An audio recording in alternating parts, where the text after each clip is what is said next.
আসসালামু আলাইকুম। তোমরা কি সাউন্ড ক্লিয়ার শুনতে পাচ্ছ এবং ভিডিও ক্লিয়ার দেখতে পাচ্ছ? একটু কমেন্ট করে জানাও তো যে সাউন্ড এবং ভিডিওটা ক্লিয়ার আছে নাকি।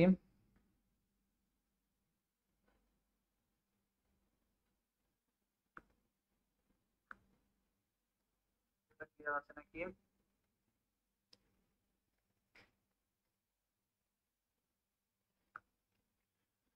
আসসালামু আলাইকুম ভাই। ওয়ালাইকুম আসসালাম। ক্লিয়ার আছে নাকি?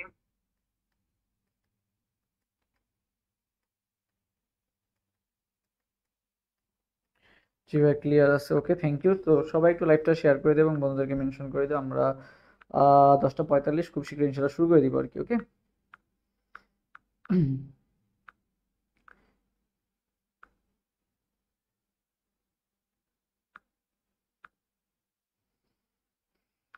তারপরে বলো কি অবস্থা সবার, ঈদ কেমন কাটলো তোমাদের?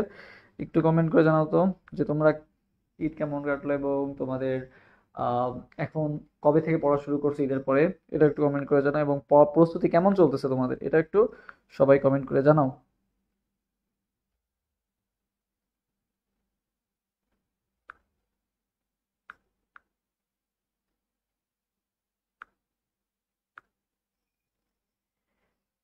ওকে, আমরা 10টা 45 বাজে, তো আমরা 1 মিনিট অপেক্ষা করি, তারপর ইনশাল্লাহ শুরু করে দিব।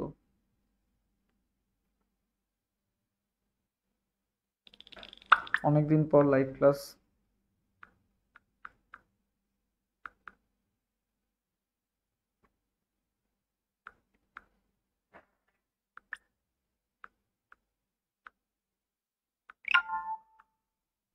ওকে, আমরা একটু অপেক্ষা করতেছি সবাই যুক্ত হওয়ার জন্য।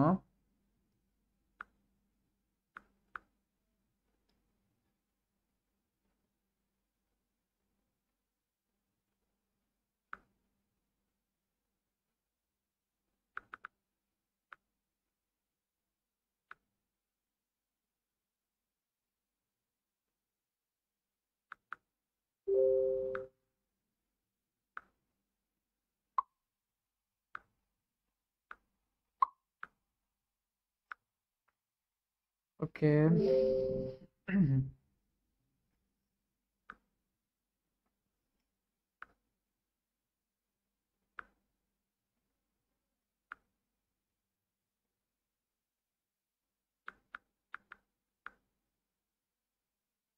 দেখি তোমাদেরকে আর কি কমেন্ট আসছে। প্রিপারেশন আলহামদুলিল্লাহ, ফারজানা হাসান কমেন্ট করছি, এর পরদিন থেকে পড়া শুরু করছি, যে রহমান রাহিদ। ওকে, থ্যাংক ইউ। ভালো, আলহামদুলিল্লাহ চলছে। শেখ আহমেদ ইমান কমেন্ট করছে। ওকে, থ্যাংক ইউ। বাকিরাও জানাও, দেখি বাকিদেরও কি অবস্থা একটু শুনি সবার, তারপরে আমরা ইনশাল্লাহ পড়ায় ঢুকে যাব। সবাই একটু জানাও।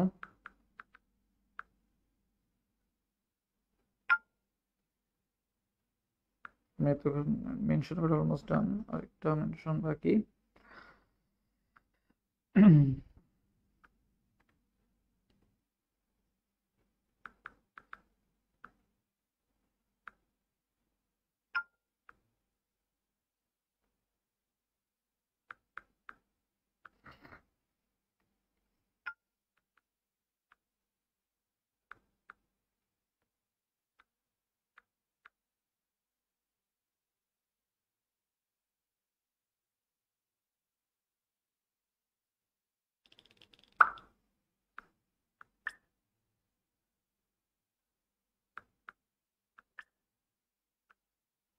ওকে, সো মোটামুটি আমার মেনশন করা শেষ। এখন আমরা তাহলে ক্লাসে ঢুকে যাব। আহ কারো কোনো কোশ্চেন থাকলে সেটাও কমেন্ট করে জানাতে পারো।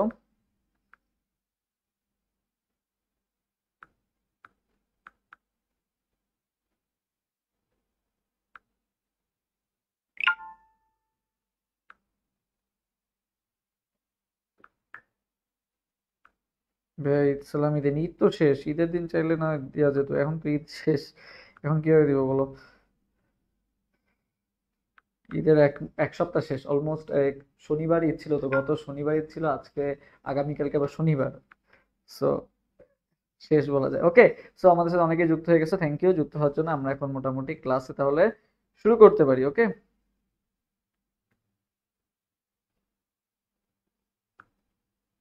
ওকে, একটা মেনশন বাকি আছে। ওকে।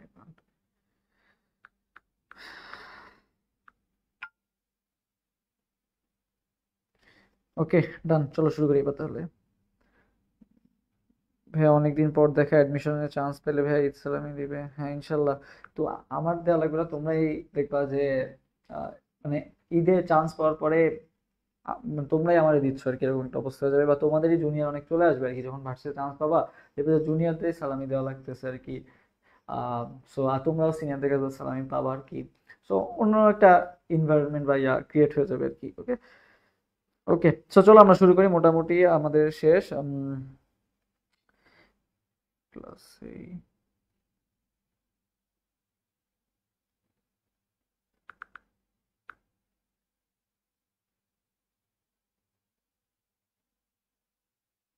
ওকে,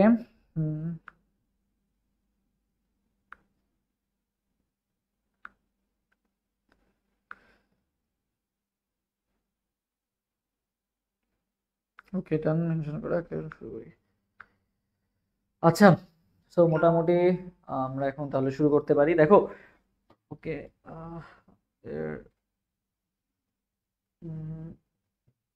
ওকে, তো আজকে আমরা যে চ্যাপ্টারটা পড়বো সেটা হচ্ছে মৌলের পর্যায়বৃত্ত ধর্ম রাসায়নিক বন্ধন, চ্যাপ্টার 3। সো আমাদের এর আগে কিন্তু অলমোস্ট আমি তোমাদেরকে হচ্ছে পর্যায় সারণী শিখাইছিলাম আর কি।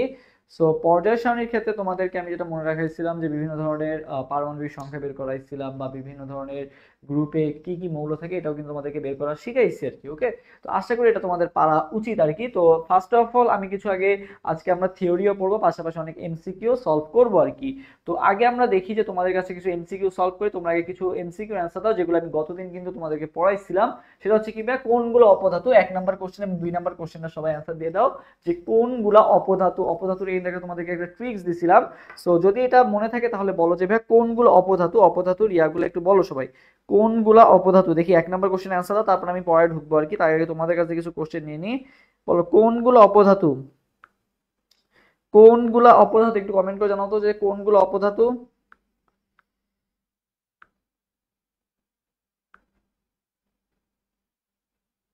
বলো কোনগুলো অপধাতু। যে কে কি কমেন্ট করছো, কোনগুলো অপধাতু। ওয়ান শট এমসিকিউ আর বেসিক টু লাস্ট সবই কভার করা হবে ইনশাল্লাহ। ওকে, তোমার হচ্ছে আজকের ক্লাসটা তোমরা যারা মনে করো মানে একটা ওভারঅল ধারণা পেবে, যা বেসিকও যেটুকু দরকার সেটুকু দেওয়া হবে, এবং যেটুকু না হলেই নয় সেটুকু আমরা দিব ইনশাল্লাহ, এবং পাশাপাশি তোমাদের সবকিছুই কভার হয়ে যাবে আর কি। ওকে, সো মনোযোগ দিয়ে ক্লাসটা করো। বাকিটা আজকে ক্লাস করার পর বলবা যে ভাইয়া এতে এতে সমস্যা আছে, না কোন জায়গায় কি সমস্যা আছে, সব ইনশাল্লাহ সমাধান করে দিব। সো একের ক আসছে, একের এ আসছে, হ্যাঁ। সো দেখো কোনগুলো অপধাতু, তো তোমাকে তো এই অপধাতু এখানে কি বেসিক লাগবে না, তো অপধাতু তোমাকে আসবে উদাহরণ। অপধাতু তো তোমার ইয়া আসবে না, মানে ম্যাথ আসবে না বা এরকম সামথিং আসবে না, তোমার আসবে কি অপধাতুর এক্সাম্পল গুলো আসতে হবে। তো অপধাতুর এক্সাম্পল গুলো তোমাকে ভালো মতো মনে রাখতে হবে। এটার একটা ট্রিক্স দিয়েছিলাম তোমাকে, কি জি বেআই আসিতেছি সাবধানে, এটা তোমার কি ছিল, অপধাতুগুলো মনে রাখার ট্রিক্স। এখন আসতেছি যে বিষয়টা, এখানে কিন্তু আমাদের অপধাতুতে 6টা আছে, এটা কিন্তু খুব সহজে আমরা মনে রাখতে পারি। সো জি বেআই এটুকু তুমি বাংলায় লিখবে, এবং আসতেছি এই বানানটা তোমাদের একটু বলছিলাম যে ইংলিশে কমেন্ট করতে। সো সবাই একটু আসতেছি এটা একটু সবাই ইংলিশে কমেন্ট করে ফেলো। ASTESI আসতেছি, এখানে তোমার 3টা মৌল চলে আসছে। কিভাবে 3টা মৌল চলে আসতেছে, আসতেছিতে ভাই আর্সেনিক, টিইতে ভাই টেলুরিয়াম, আর এসআইতে কি বলতো সিলিকন। তাহলে 3টা মৌল একসাথে চলে আসতেছে। আসতেছি, কিসে আসতেছি ভাইয়া, সাবধানে আসতেছি। সাবধানে মানে কি এসবি, ওই যে আমরা মেসেঞ্জার চ্যাট করার সময় শর্ট ফর্ম ইউজ করি না, এসবি মানে কি বলতো সাবধানে। জি বেআই আসতেছি সাবধানে, জিতে ভাইয়া জার্মেনিয়াম, বেআইতে কি বলতো, জিতে ভাইয়া জার্মেনিয়াম, বেআইতে কি ভাইয়া বোরন। ঠিক আছে, আসতেছি, এখানে কয়টা মৌল আছে, 3টা। আসতেছি, সবাইকে আসতেছিটা কমেন্ট করতে বলছিলাম, সবাই একটু কমেন্ট করো। এবং সাবধানে, সাবধানে মানে কি বলতো এসবি, এসবি মানে কি অ্যান্টিমনি। ঠিক আছে, এইগুলা। সো তুমি জাস্ট ফাইন্ড আউট করবা যে এই ট্রিক্স অনুযায়ী ভাই কোনটায় মিলছে। দেখো জি, জি, জিবিআই যেটা বলছিলাম, জি তে জার্মানি ছিল, এটা জার্মানিয়াম ছিল, এই জার্মানিয়াম মিলছে আর কি। আসতেছি, আসতেছি এই যে আর্সেনিকটা সেটা হচ্ছে এখানে আছে, আর্সেনিকটা কিসে আসতে, সি, এই যে সি তে যে এসআই ছিল সেটা কোথায় আসছে, 1 নম্বর অপশন আছে। তো আমার তো বাকি অপশনগুলো দেখাই দরকার নেই, যেহেতু 1 নম্বর অপশনটা মিলে গেছে, তাহলে অ্যান্সার কোনটা হবে, অ্যান্সার হবে ভাইয়া এ নাম্বারটা। আসতেছি, হ্যাঁ আসতেছিটা একটু সবাই ইংলিশে যেভাবে আমি কমেন্ট করছি আসতেছি, এটা একটু সবাই কমেন্ট করবো। অনেকে কি করে জি ভাইয়া আসতেছি সাবধান এটা বাংলায় কমেন্ট করে ফেলে। হ্যাঁ বাংলায় তো অবশ্যই কমেন্ট করবা, বাট আসতেছি তো বাংলায় তো কিছু নাই, আসতেছি ইংলিশে 3টা মৌল আছে আর কি। তাহলে সেই হিসেবে একের এ রাইট। অক্সিজেন কোন গ্রুপের মৌল বলো তো? অক্সিজেন ইলেকট্রন বিন্যাস করবা 1s2 2s2 2p কত বলো তো? অক্সিজেনের পারমাণবিক সংখ্যা কত? 8 না? তাহলে 1s2 2s2 2p কত হবে? 4 হবে। তাহলে শেষ কক্ষপথে ইলেকট্রনটা কোথায় গেছে? p অরবিটালে গেছে। তাহলে কি হবে? p ব্লক মৌল হবে আর কি। তাহলে आंसर হবে কোনটা? বি নাম্বারটা। সহজ জিনিস আর কি। ওকে, আচ্ছা এই জিনিসগুলো আমরা মোটামুটি জানলাম যে ফার্স্টে তোমাদের একটা এমসিকিউ তে শুরু করলাম। এরপর আসি ভাইয়া আমাদের আকৃতিতে আসি। দেখো xcf2 এর আকৃতি দেওয়া আছে, xcf4 এর আকৃতি দেওয়া আছে, xcf6 এর আকৃতি দেওয়া আছে, বুঝছো? xcf2 xcf4 xcf6 তিনটার আকৃতি কিন্তু তোমাদের দেওয়া আছে। সো কোনটার আকৃতি কি? xcf2 এর আকৃতি কি, xcf4 এর আকৃতি কি, xcf6 এর আকৃতি কি? সো দেখো এত কিছু এখানে কি দেওয়া আছে। xcf2 এর আকৃতি দেওয়া আছে তোমার কি দেওয়া আছে? সরল রৈখিক। xcf4 এর আকৃতি দেওয়া আছে বর্গাকার। xcf6 এর আকৃতি কি দেওয়া আছে? বিকৃত অষ্টতলকীয়। তো তোমার কি এটা ভাবে মুখস্থ করা দরকার? সেটা কিন্তু দেখেই বলে দেওয়া যাচ্ছে কিভাবে। দেখো f2 xcf2 এখানে কত আছে ভাই? 2 আছে। তো আমরা জানি সরলরেখা আঁকতে গেলে কয়টা বিন্দু লাগে? 2টা বিন্দু লাগে। তাহলে xcf2 এর আকৃতি কেমন হবে ভাইয়া? সরল রৈখিক।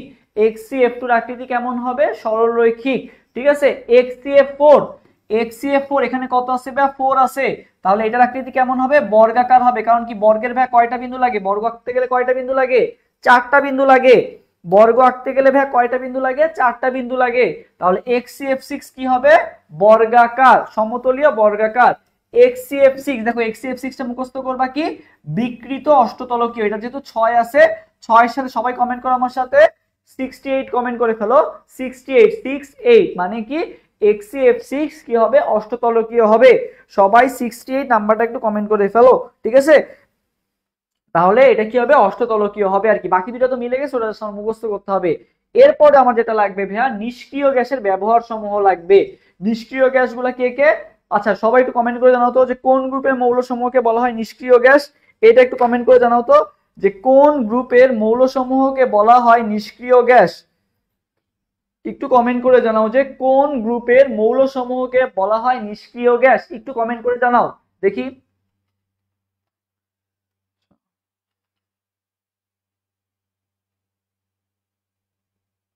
ওকে, বলো কোন গ্রুপের মৌল সমূহকে বলা হয় নিষ্ক্রিয় গ্যাস। একটু কমেন্ট করে জানাও তো কোন গ্রুপের মৌল সমূহকে বলা হয় নিষ্ক্রিয় গ্যাস। 68 কমেন্ট করতে বলছিলাম, ইমন কমেন্ট করছে, তাসনিম মেহজাবিন 18 ও 18, হ্যাঁ ফারজানা ইয়াসমিন 18। আচ্ছা দেখো 18 নম্বর গ্রুপের মৌল সমূহকে বলা হয় নিষ্ক্রিয় গ্যাস। এখন এই নিষ্ক্রিয় গ্যাসে কিন্তু অনেক ব্যবহার আছে, এই ব্যবহারগুলো আমাকে জানতে হবে। সো হিলিয়ামের ক্ষেত্রে আমার কি ইম্পর্টেন্ট? আচ্ছা তোমরা সবাই জানো যে আমাদের পর্যায় সারণীর ক্ষেত্রে 1 নম্বর মৌল কি? হাইড্রোজেন। তাহলে সবচেয়ে হালকা গ্যাস কাকে বলা হবে? সবচেয়ে হালকা গ্যাস বলা হবে ভাই কোন গ্যাসকে? হাইড্রোজেন গ্যাসকে কি বলা হয়? সবচেয়ে হালকা গ্যাস কাকে বলা হয়? হাইড্রোজেন গ্যাস কি ভাইয়া? সবচেয়ে হালকা গ্যাস। সবচেয়ে হালকা গ্যাস কি? Hydrogen gas. এবং এরপরে যদি কেউ হালকা হয়ে থাকে সেটাকে হিলিয়াম। তো এই হাইড্রোজেন এবং হিলিয়ামের বেলুন উত্তোলন ক্ষমতা কার বেশি বলতো? হাইড্রোজেন আর হিলিয়ামের মধ্যে বেলুন উত্তোলন ক্ষমতা কার বেশি? হিলিয়ামের বেলুন উত্তোলন ক্ষমতা বেশি। পার্সেন্টেজটা তোমার লাগবে, সবাই একটু পার্সেন্টেজটা কমেন্ট করে ফেলবো, আমরা পড়তে পড়তে শিখে যাব। 92%। হাইড্রোজেনের তুলনায় হিলিয়ামের বেলুন উত্তোলন ক্ষমতা কত? 92% বেশি। এইটা কোশ্চেনে আসবে যে আমরা যে বেলুন দেখি, বেলুনের মধ্যে কোন গ্যাস থাকে? হিলিয়াম গ্যাস থাকে। খুবই গুরুত্বপূর্ণ একটা কথা, সেটা কি জানো? সেটা হচ্ছে এই যে আমরা ওই যে ডুবুরিরা দেখি না, ডুবুরিরা দেখো অক্সিজেন সিলিন্ডার নিয়ে যায়। ডুবুরিরা ওই যে পানির নিচে যখন যায়, পানির নিচে তো অক্সিজেন অনেক সংকট থাকে, তো ওরা কি করে? অক্সিজেন সিলিন্ডার নিয়ে যায়। এই অক্সিজেন সিলিন্ডার আমরা জানি কি নামে? Oxygen cylinder. সো এখানে স্বাভাবিকভাবে কি অক্সিজেনের পরিমাণ বেশি থাকার কথা না? বাট অক্সিজেন সিলিন্ডারে কিন্তু ভাইয়া অক্সিজেনের পরিমাণ বেশি থাকে না, হিলিয়ামের পরিমাণ বেশি থাকে। এই অক্সিজেন সিলিন্ডার নামে অক্সিজেন হলেও এখানে হিলিয়ামই থাকে কত পার্সেন্ট বলতো? 80% হিলিয়াম থাকে। কত পার্সেন্ট হিলিয়াম থাকে? 80% হিলিয়াম থাকে। দেখো এই দেখো এই যে অক্সিজেন সিলিন্ডার ভাইয়া নামে অক্সিজেন, বাট বেশি থাকবে কে? হিলিয়াম। 80%ই থাকবে হিলিয়াম, বাকি যে 20% এটাকে থাকবে অক্সিজেন থাকবে। এখন ভাই তুমি পরীক্ষার হলে ভুলে গেছো যে হিলিয়ামে কত পার্সেন্ট ছিল আর অক্সিজেন কত পার্সেন্ট ছিল, মনে করো ভুলে গেছো। তো কিভাবে মনে রাখবা, দেখো এই যে অক্সিজেন তুমি কি লিখছো ভাই 0 2 লিখছো না, এটাকে যদি উল্টায় দাও তাহলে কি আসে 2 0 আসে, তাহলে 20%। 0 2 মানে কত 2 0, ঠিক আছে। 0 2 এর উল্টায় করলে কত হয় 2 0 হয়। তাহলে অক্সিজেন কত পার্সেন্ট ভাইয়া, অক্সিজেন হচ্ছে 20%। আর হিলিয়াম কত পার্সেন্ট ভাইয়া, হিলিয়াম হচ্ছে 80% হিলিয়াম গ্যাস থাকে আর কি। ওকে, আচ্ছা সবাইকে 92% এটা একটু কমেন্ট করতে বলছিলাম, সবাই 92% এটা একটু কমেন্ট করে ফেলবা। আচ্ছা এখন দেখো হিলিয়ামের ব্যবহার তাহলে আমরা একটা শিখলাম, যেটা আমি কোথায় ইউজ করব, এটা হচ্ছে আমরা ডুবুরিরা ইউজ করে আর কি, ঠিক আছে। একটা এক্সাম্পল গেল। এরপরে খুবই গুরুত্বপূর্ণ একটা এমসিকিউ আসবে, সেটা হচ্ছে কি এনএমআর যন্ত্রে আমরা কোনটা ইউজ করি, হিলিয়াম ইউজ করি। এনএমআর যন্ত্রে কোনটা ইউজ করা হয়, হিলিয়াম ইউজ করা হয়। কোথায়, এনএমআর যন্ত্রে। এটা আমরা মাথায় রাখবো। আচ্ছা হিলিয়ামের ব্যবহার গেল আমাদের মোটামুটি। এরপরে আসি আমরা নিয়ন, ঠিক আছে। নিয়নটা কোথায় ইউজ করে, দেখো নিয়ন মনে রাখবা ভাই কুয়াশায়, যে শীতকালে যখন কুয়াশা হয় দেখবা যে আলো কিন্তু এটা ভেদ করে যেতে পারে না, তুমি দূর থেকে কোন মানে কোন গাড়ি আসছে সেটা কিন্তু আমরা খুব সহজে বুঝতে পারি না, মানে কুয়াশা ভেদ করে যেতে পারে না। তো মনে করো যে প্লেনরা যখন আসে, মানে প্লেন যখন ল্যান্ডিং করবে, ও যদি ঠিকমতো দেখতেই না পায় যে আসলে কোথায় আমি ল্যান্ড করতেছি, আলোই যদি না বুঝতে পারে, তাহলে কিন্তু আলটিমেটলি ও কিন্তু ল্যান্ড করতে পারে না। সো এই হিলিয়াম মানে নিয়ন আলো যেটা আছে, এটা আমরা মেইনলি ইউজ করি কোথায় ক্ষেত্রে বলতো, বিমানের পাইলটগণ মেইনলি ইউজ করেন। কারা ইউজ করেন, পাইলটগণ, ঠিক আছে। পাইলটগণ কোন আলো ইউজ করেন, নিয়ন আলো ইউজ করেন। কারণ কি এটা কুয়াশার মধ্যেও কি বলতো দৃশ্যমান।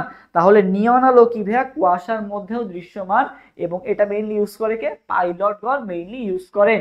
আচ্ছা এই জিনিসটা জানতে হবে। এরপর দেখো আর্গন। তুমি মনে রাখবে যে বৈদ্যুতিক বাল্ব আছে না, বৈদ্যুতিক বাল্ব দেখবা যে ফুট করে কিন্তু কি হয়ে যায় বলতো, ব্লাস্ট হয়ে আগুন ধরে যায়, ঠিক আছে। দেখবা যে আগেকালে যে হলুদ কালারের বৈদ্যুতিক বাল্ব পাওয়া যেত, এগুলো কি হয়ে যেত বলতো, ব্লাস্ট হয়ে আগুন ধরে যেত আর কি। তো ভাই আগুন ধরে যেত কি, বাল্ব, ঠিক আছে। সবাই আমার সাথে সাথে কমেন্ট করো কি বাল্ব, ঠিক আছে। আগুন ধরে যেত কি বলতো, বাল্ব আগুন ধরে যেত। তো সবাই কমেন্ট করো কি আগুন ধরে যেত কি বলতো, বাল্ব আগুন ধরে যেত। তাহলে মনে রাখবা ভাইয়া বৈদ্যুতিক বাল্বে কি থাকে বলতো, আগুন দিয়ে মনে রাখবা আর্গন, ঠিক আছে। বৈদ্যুতিক বাল্বে আগুন ধরে যায়, যা তার মানে কি আর্গন, ঠিক আছে। তাহলে বৈদ্যুতিক বাল্বে কি ভাইয়া, আর্গন ব্যবহৃত হয়। এখন ভাইয়া আসতে পারে আর্গনের পার্সেন্টেজটা কত। তো দেখো আর্গনের শেষে ন আছে, নতে মনে রাখবা ভাইয়া 9.93%। এই পার্সেন্টেজটা সবাই কমেন্ট করবা। মনে রাখবা ভাইয়া কেমিস্ট্রির ক্ষেত্রে তোমার হচ্ছে ডাটাগুলো খুবই ইম্পর্টেন্ট, সংখ্যাগত মানগুলা খুবই ইম্পর্টেন্ট। তাহলে ভাইয়া আর্গনের পার্সেন্টেজ কত ভাইয়া, 0.93%। পয়েন্ট কত পার্সেন্ট ভাইয়া, 93%। আচ্ছা এটা মাথায় রাখবা। প্লাস হচ্ছে বৈদ্যুতিক বাল্ব, ঠিক আছে। প্লাস কোনটা, বাল্ব, বাল্ব বানান, হ্যাঁ ঠিক আছে ওকে। এরপর দেখো ভাই ক্রিপ্টন আর জেনন। ক্রিপ্টন আর জেনন, দেখো ক্রিপ্টন আর জেনন ভাই একসাথে দেওয়া আছে। এটা মেইনলি কোথায় ইউজ করা হয়, যে ফটোগ্রাফাররা যখন দেখো ছবি তোলে, এই ফটোগ্রাফিক যে ফ্ল্যাশ বাল্ব আছে, ঠিক আছে, ফটোগ্রাফিক ফ্ল্যাশ বাল্ব, মনে হয় এটা অনেক দামি। মনে হয় তোমার একটা ক্যামেরা আছে, তুমি এই ফটোগ্রাফিক যে মানে ফ্ল্যাশ বাল্ব যেটা আছে বা এটা কাউকে দিতে চাও না, কিপটামি করে, ঠিক আছে। এটা কেউ কাউকে কি করে না বলতো, দিতে চায় না, কিপটামি করে। তো কিপটামি দিয়ে মনে পাবে ক্রিপ্টন, ঠিক আছে। কিপটামি দিয়ে মনে পাবে কি ক্রিপ্টন। কি নিয়ে কিপটামি করে, ফটোগ্রাফিক এই যে ফ্ল্যাশ বাল্বটা আছে, এটা সবাইকে দেওয়া যাবে না। ওকে, আচ্ছা তাহলে ফটোগ্রাফিক ফ্ল্যাশ বাল্বে কোনটা ইউজ করা হবে, ক্রিপ্টন বা জেনন ইউজ করা হবে। এরপরে আসি ভাই খুবই গুরুত্বপূর্ণ, এই দেখো ভাই অনেকের এই যে ক্যান্সার হয় না, ক্যান্সার কোষে কিন্তু কি করা যায় না বলতো, সহজে ধ্বংস করা যায় না। কাকে সহজে ধ্বংস করা যায় না, এই যে মানে ক্যান্সার কোষ যারা আছে না, এদেরকে সহজে ধ্বংস করা যায় না। তাহলে এদেরকে ধ্বংস করতে গেলে ভাই কাকে লাগবে, শক্তিশালী কাউকে লাগবে। তো মনে রাখবা ভাইয়া ডন, সবাই আমার সাথে সাথে কমেন্ট করো কি ডন, ঠিক আছে। এই যে ক্যান্সার চিকিৎসায় আমাদেরকে ক্যান্সার কোষগুলোকে ধ্বংস করতে ভাই কাকে লাগবে, ডনকে লাগবে, ঠিক আছে। ক্যান্সার কোষগুলো ধ্বংস করতে কাকে লাগবে, সবাই কমেন্ট করো তো ডনকে লাগবে। ক্যান্সার কোষগুলো ধ্বংস করতে ভাই কাকে লাগবে, ডনকে লাগবে। সবাই আমার সাথে সাথে কমেন্ট করে ফেলো ডন, ঠিক আছে। সবাই কমেন্ট করে ফেলো কি ডন, দেখি কে কে কমেন্ট করছো ডনটা, সবাই একটু কমেন্ট করে ফেলো দেখি। ক্যান্সার কোষ ধ্বংস করতে কার লাগবে ভাই, ডনকে লাগবে, ঠিক আছে। ডন, সবাই কমেন্ট করে ফেলো ডন, দেখি কে কে কমেন্ট করছো।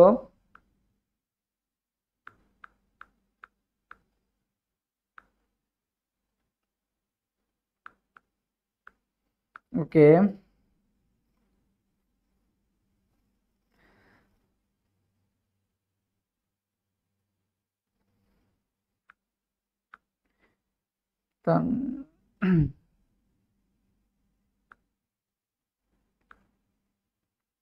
হ্যাঁ ডন কমেন্ট করছে, কে ইমন কমেন্ট করছে, এপিস মেলিফেরা কমেন্ট করছে, নওশিন সুলতানা, জিলুর রহমান রাহি, তাসনিয়া লাবণ্য। ওকে, সো দেখো ডন কেন মনে রাখবে ভাই, যে ক্যান্সার কি অনেক ক্ষতিকারক, এর মারতে গেলে তো সহজে মারা যাবে না, মারতে গেলে ডন টাইপের বা বড় টাইপের কারো লাগবে। এই জন্য ডনের সাথে কোন মৌলের মিল আছে বলতো? রে ডন, রে ডন, ঠিক আছে, রে ডন। তাহলে রে ডন কোথায় লাগবে ভাইয়া? ক্যান্সার চিকিৎসায় লাগবে হচ্ছে রে ডন, ঠিক আছে। এরপরে হচ্ছে আমাদের বিভিন্ন ধরনের অক্সাইড আছে, উভধর্মী oxide, per oxide, poly oxide, sub oxide. So mainly যেটা ভাইয়া মানে আমাদের একটা এক্সাম্পল আছে যেটা সবখানে আছে দেখবা, সেটা হচ্ছে কি ভাইয়া? এই যে এই এক্সাম্পলটা, ঠিক আছে, এই যে পিবিও, PbO2, আবার দেখো এখানে কি আছে PbO2, এখানে কি আছে Pb2O।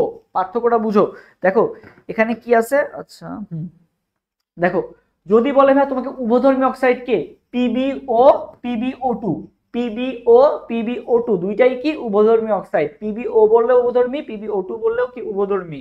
আচ্ছা পলি অক্সাইড কোনটা ভাইয়া? এখানে যে PbO2 আছে না, এখানে দেখো PbO তে ভাই অক্সিজেন কয়টা? PbO তে ভাই অক্সিজেন একটা, PbO2 তে অক্সিজেন কয়টা? দুইটা, তার মানে এখানে অক্সিজেন সংখ্যা বেশি আছে, তার মানে এটা কি অক্সাইড হবে? পলি অক্সাইড হবে। তাহলে PbO2 কি পলি অক্সাইড প্লাস উভধর্মী অক্সাইড। দেখো Pb2O, এটা কিন্তু PbO না, PbO2O না, এটা কি Pb2O। তাহলে Pb2O যখন বলবে তখন সেটা কি অক্সাইড হবে? সাব অক্সাইড হবে। মনে রাখবা সাব মানে কি ভাইয়া? সুপ মানে হচ্ছে উপরে, আর সাব মানে কি নিচে। তাহলে দেখো এই যে Pb আর অক্সিজেনের মাঝখানে একটা 2 বসাই দিবা, এটা কি অক্সাইড? এটা হচ্ছে ভাইয়া সাব অক্সাইড।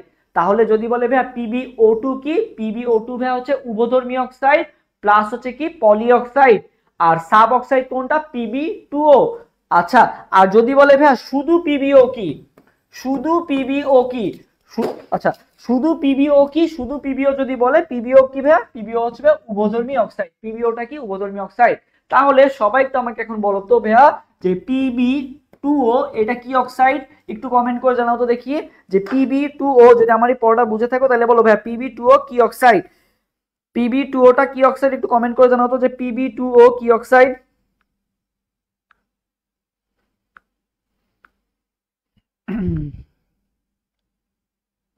Pb2Oটা কি অক্সাইড জানাও, কমেন্ট করে জানাও Pb2Oটা কি অক্সাইড, কমেন্ট করে জানাও। কে দেখি তোমাদের কমেন্টগুলো।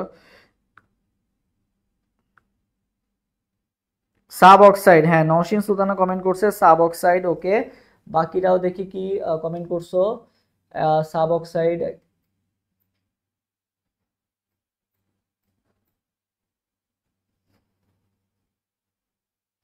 আচ্ছা সাব, আচ্ছা মিথিলা দাস দীপা কমেন্ট করছে সাব। আচ্ছা ওকে সাব অক্সাইড, ওকে হ্যাঁ ঠিক আছে, তোমরা তাহলে বুঝতে পারছো যে এটা কি অক্সাইড হবে বলো তো? সাব অক্সাইড হবে। Pb2O সাব অক্সাইড, মানে আবার বলে দিচ্ছি যে যদি নিচে থাকে টুটা তাহলে কি হবে? Sub oxide. আর PbO বললে কি হবে? PbO হচ্ছে শুধুমাত্র উভধর্মী অক্সাইড, আর PbO2 উভধর্মী প্লাস কি পলি অক্সাইড, ঠিক আছে, যেহেতু এখানে কি আছে দুইটা অক্সিজেন আছে আর কি, এই জিনিসটা মাথায় রাখবা।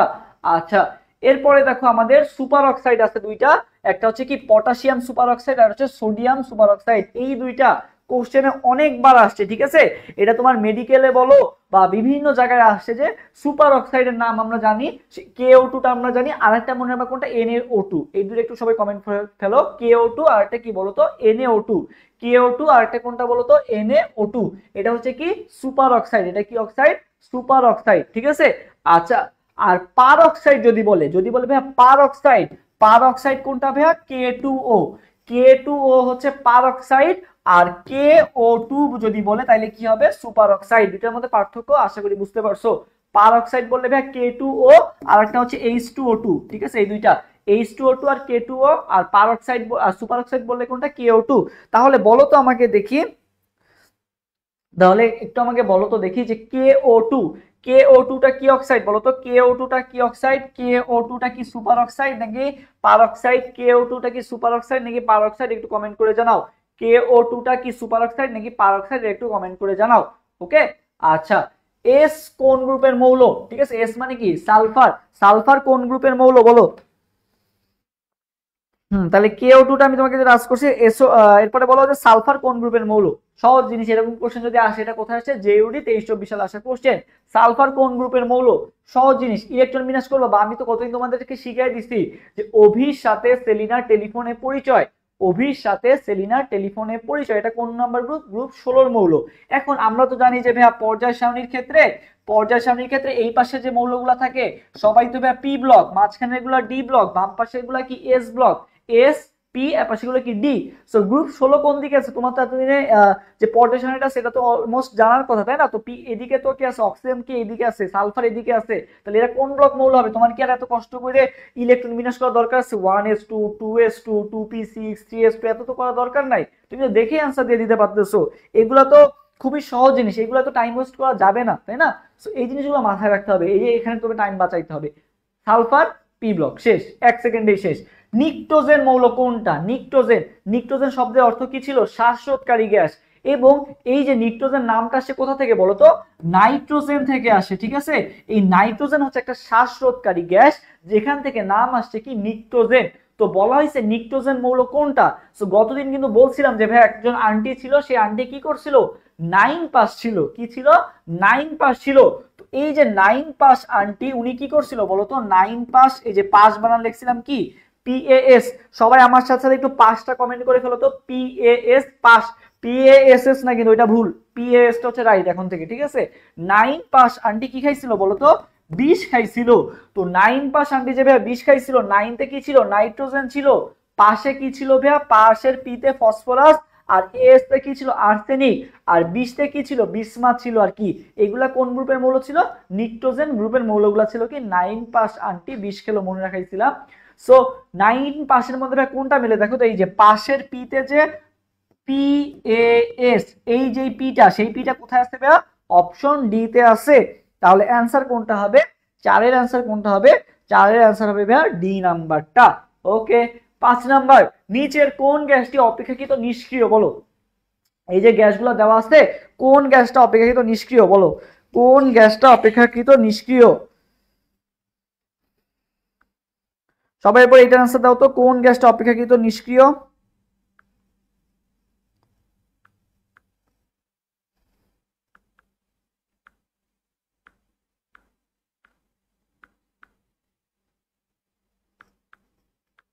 ওকে, দেখি।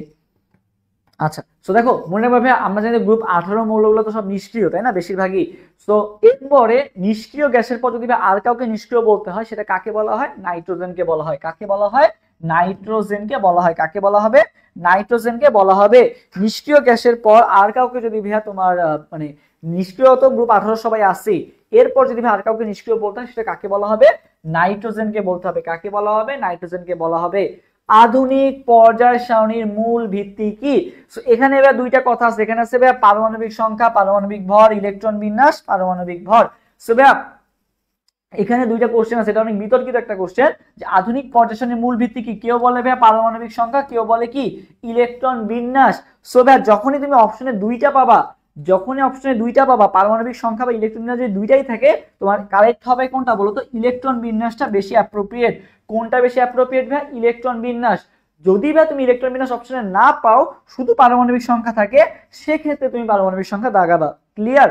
যদি পারমাণবিক সংখ্যা থাকে তাহলে পারমাণবিক সংখ্যা দাগাবা, যদি মানে ইলেকট্রন বিন্যাসও থাকে তাহলে পারমাণবিক সংখ্যা বাদ ইলেকট্রন বিন্যাসটাই বেশি প্রেফারেবল। ওকে, আচ্ছা। এরপর আসি, বায়ুতে কোন নিষ্ক্রিয় গ্যাসের পরিমাণ সবচেয়ে বেশি থাকে? মাত্র পড়াইছি, পার্সেন্টেজ তোমাদেরকে কমেন্টও করাইছিলাম যে বায়ুতে কোন নিষ্ক্রিয় গ্যাসের পরিমাণ বেশি থাকে বলো তো? কেমন আছেন? এই তো আলহামদুলিল্লাহ ভালো আছি, তুমি কেমন আছো? আচ্ছা, বায়ুতে নিষ্ক্রিয় গ্যাসের পরিমাণ বেশি থাকে বলো, বায়ুতে নিষ্ক্রিয় গ্যাসের পরিমাণ বলো, কোন নিষ্ক্রিয় গ্যাসের পরিমাণ বেশি থাকে? তবে একটু আগে মাত্রই কিন্তু কমেন্ট করছিলাম যে আগুন ধরে যায়। আগুন ধরে যায় কোথায় বলছিলাম? বাল্বে আগুন ধরে যায়। সো যেটার পার্সেন্টেজ কত ছিল বলো তো? আর্গন। আর্গনের 9 আছে, 9 তে 9.93, ঠিক আছে? মাত্র কমেন্ট করেছিলাম আর্গনের 9 আছে, 9 তে 9.9, ঠিক আছে? আর্গন 9.3, ঠিক আছে? কোন নিষ্ক্রিয় গ্যাসের পরিমাণ সবচেয়ে বেশি থাকে? আর্গনের পরিমাণ সবচেয়ে বেশি থাকে। এরপরে দেখো কত ইম্পর্টেন্ট একটা অবজেক্টিভ, কোথায় কোথায় আসছে? গুচ্ছতে আসছে, ইসলামিক ইউনিভার্সিটিতে আসছে, DU7 কলেজে আসছে, চট্টগ্রাম বোর্ডে আসছে, মানে ভার্সিটি, মানে সব জায়গা আসছে, ঠিক আছে? গুচ্ছ, ভার্সিটি, তারপরে 7 কলেজ, চট্টগ্রাম বোর্ড, সব জায়গায় আসছে। কোনগুলো? অপধাতু। মাত্রই পড়ে আসছি, ক্লাসের শুরুতে একটা MCQ করছিলাম। সেটা হচ্ছে কি ছিল যে জি বিআই আসিতেছি সাবধানে, এই যে জি তে জার্মেনিয়াম আসতেছি, আসতেছি, তাহলে অ্যান্সার কোনটা হবে? 8 এর অ্যান্সার হবে এ নাম্বারটা। আমরা আজকে অনেক এমসিকিউ সলভ করব, পাশাপাশি আজকে ইনশাআল্লাহ অধ্যায়টা শেষ করে ফেলবো। তো সবাই ফার্স্ট থেকে লাস্ট পর্যন্ত থাকার চেষ্টা করো, এবং আজকে ক্লাসটা করলে অনেক কিছু তোমার ক্লিয়ার হয়ে যাবে। তোমার হচ্ছে সংকুরায়ন বলো, প্লাস হচ্ছে ফাজানের নীতি বলো, বা হচ্ছে কোন দিকে আয়নীকরণ শক্তি, ইলেকট্রন শক্তি, তারপর তড়িৎ ঋণাত্মকতা, সবকিছু ইনশাআল্লাহ কভার হয়ে যাবে। সো মনোযোগ দিয়ে করো। মুদ্রা ধাতু নামে পরিচিত কারা বলতো? মুদ্রা ধাতু, ঠিক আছে। মুদ্রা ধাতু নামে পরিচিত কারা বলতো? 9 নম্বর কোশ্চেন আনসার দাও তো। মুদ্রা ধাতু নামে পরিচিত কারা? মুদ্রা ধাতু বলো, মুদ্রা ধাতু নামে পরিচিত কারা? 9 এবং 10 মুদ্রা ধাতু নামে পরিচিত কারা? ওকে, হ্যাঁ।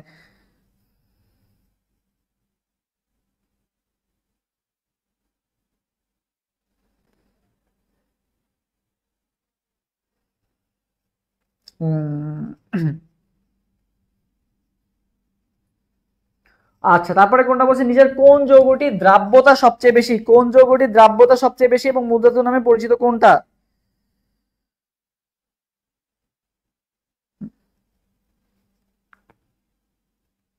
কে?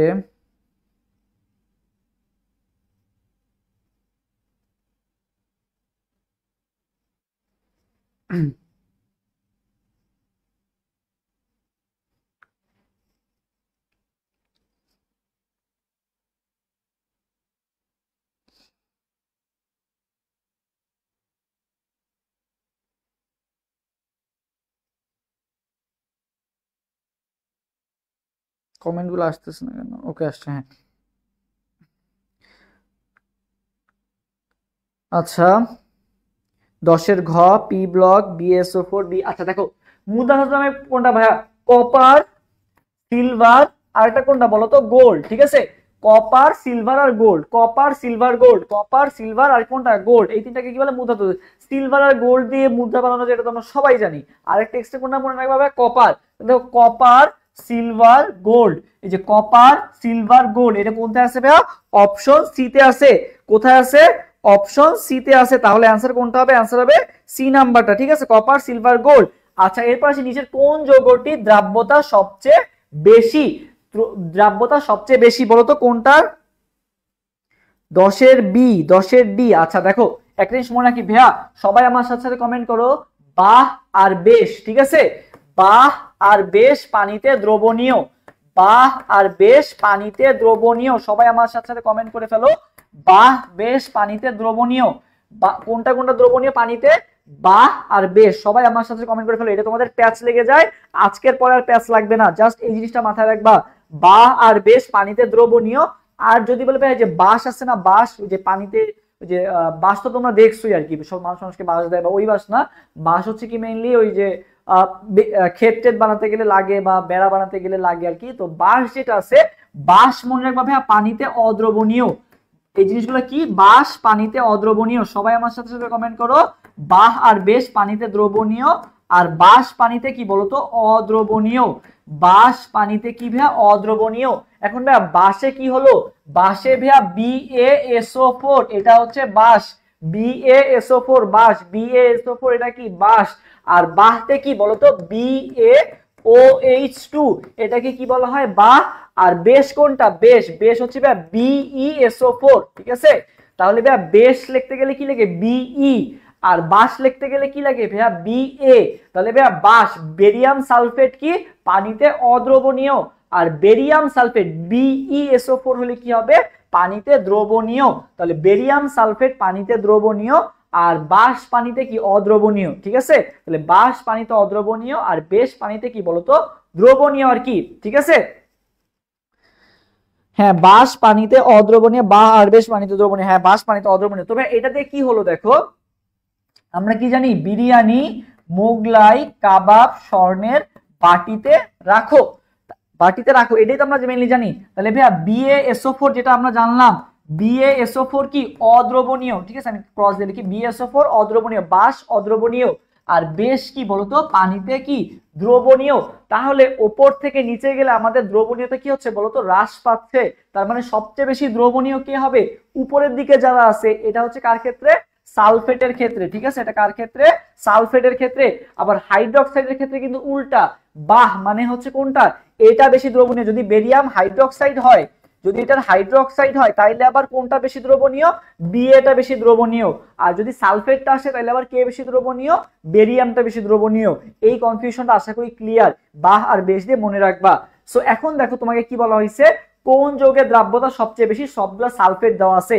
তো সালফেটের ক্ষেত্রে আমরা কি জানি, উপরের দিকে যেটা আছে সেটা বেশি দ্রবণীয় হয়। তাহলে দেখো উপরের দিকে কি আছে ভাইয়া, ম্যাগনেসিয়াম, ক্যালসিয়াম, স্ট্রোনশিয়াম। দেখো বিরিয়ানি, মোগলাই, কাবাব স্বর্ণের বাটিতে রাখো, তার মানে সবার উপরে কি আছে, মোগলাই আছে। তার মানে কোনটা হবে, MgSO4 হবে।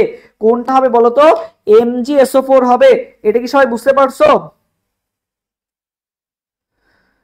তাহলে অ্যান্সার কোনটা হবে বলতো, ম্যাগনেসিয়াম সালফেটটা হবে। বাহ আর বেশ পানিতে দ্রবণীয়, আর বাস বললে কি হবে, পানিতে অদ্রবণীয় হবে। এটা এভাবে মনে রাখবা, পরীক্ষার ভুল হবে না, ঠিক আছে।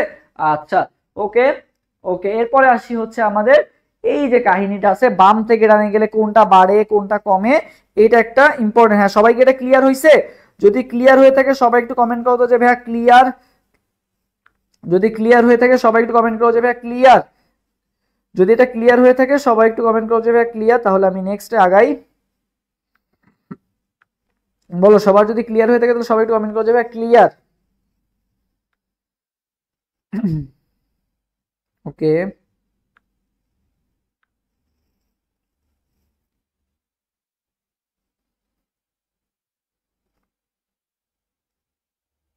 আচ্ছা, ওকে। এরপরে মনে রাখবা বাম থেকে ডানে গেলে এবং ওপর থেকে নিচে গেলে। তবে একটা সম্পর্ক মনে রাখবা যে বাম থেকে ডানে গেলে এবং ওপর থেকে নিচে গেলে আমরা জানি কি হয়, আকার, এদিকে আকার দিয়ে মনে রাখবা। বাম থেকে ডানে গেলে ভাই আকার হ্রাস পায় এবং ওপর থেকে নিচে গেলে আকার কি হয় বলতো, বৃদ্ধি পায়। এটা আমরা সবাই জানি, বাম থেকে ডানে গেলে আকার হ্রাস পায় এবং ওপর থেকে নিচে গেলে আকার বৃদ্ধি পায়। সো আমার সাথে সাথে সবাই একটু কমেন্ট করে ফেলবা আধা বিক্ষেপ। এটা একটু সবাই আমার সাথে সাথে কমেন্ট করে ফেলো তো, আধা বিক্ষেপ। এইটা আমরা একটু সবাই কমেন্ট করে ফেলো, আধা বিক্ষেপ। হ্যাঁ, ক্লিয়ার ক্লিয়ার ক্লিয়ার, ওকে। সবাই একটু কমেন্ট করে ফেলো কি আধা বিক্ষেপ, এটা একটু সবাই আমার সাথে সাথে কমেন্ট করে ফেলো কি আধা বিক্ষেপ। আধা বিক্ষেপ এই জিনিসটা সবাই একটু কমেন্ট করে ফেলো, আধা বিক্ষেপ। সবাই একটু কমেন্ট করে ফেলো কি আধা বিক্ষেপ, এটা একটু সবাই কমেন্ট করে ফেলো। তবে আধা বিক্ষেপে কি হলো, আতে ভে আকার, ধাতে কি ভে ধাতব ধর্ম, বিতে বিজারণ ক্ষমতার, ক্ষীয়তে ক্ষারকীয় ধর্ম। তাহলে আকার, ধাতব ধর্ম, সবাই আমার সাথে সাথে কমেন্ট করো কি, সবাই আমার সাথে কমেন্ট করে ফেলো কি আধা বিক্ষেপ। আকার, ধাতব ধর্ম, বিজারণ ক্ষমতা, আর একটা কি বলতো, ক্ষারকীয় ধর্ম। আকার, ধাতব ধর্ম, বিজারণ ক্ষমতা, আর একটা কি বলতো, ক্ষারকীয় ধর্ম। আধা বিক্ষেপ, আকার, ধাতব ধর্ম, বিজারণ ক্ষমতা, ক্ষারকীয় ধর্ম। মানে কি, বাম থেকে ডানে গেলে যেহেতু ভেয়া হ্রাস পাচ্ছে আকার, তার মানে আকারের সাথে সাথে কি কি হ্রাস পায়, আকার, ধাতব ধর্ম, বিজারণ ক্ষমতা, ক্ষারকীয় ধর্ম। এই যে এইটা কি হবে, হ্রাস পাবে। বাকি যে সকল ধর্ম আছে সবগুলা কি হবে বলতো, বৃদ্ধি পাবে। বাকি যে সকল ধর্ম আছে সবগুলাই কি হবে, বৃদ্ধি পাবে আর কি, ঠিক আছে। তো সবাই কমেন্ট করতে বলছিলাম কি আধা বিক্ষেপ, এটা একটু সবাইকে কমেন্ট করতে বলছিলাম। আচ্ছা,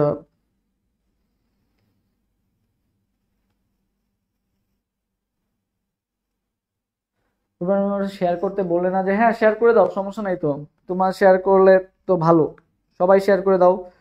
উর্বান আলমি বলছে সবাইকে শেয়ার করে দিতে, সবাই শেয়ার করে দাও, সবাই লাইভটা শেয়ার করে দাও তো।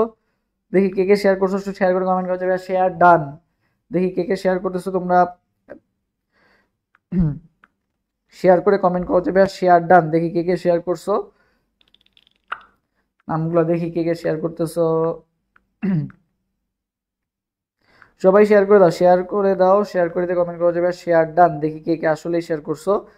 আহ ভাইয়া বাংলা লিখতে বলছে, ও আচ্ছা আধা বিক্ষেপ, হ্যাঁ হ্যাঁ আধা বিক্ষেপ বাংলা লিখতে বলছে। এখানে বিক্ষেপে তো কে তে কি হবে, এইচে কি হবে, এগুলা কি তোমরা জানবা, পরীক্ষা তো মনে থাকবে না, ঠিক আছে।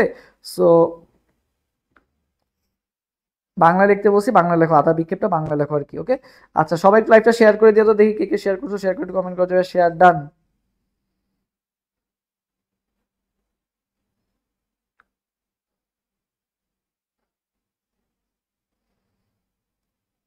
কে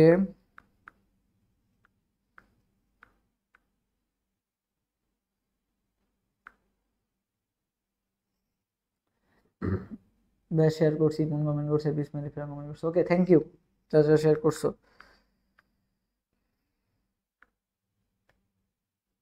আচ্ছা,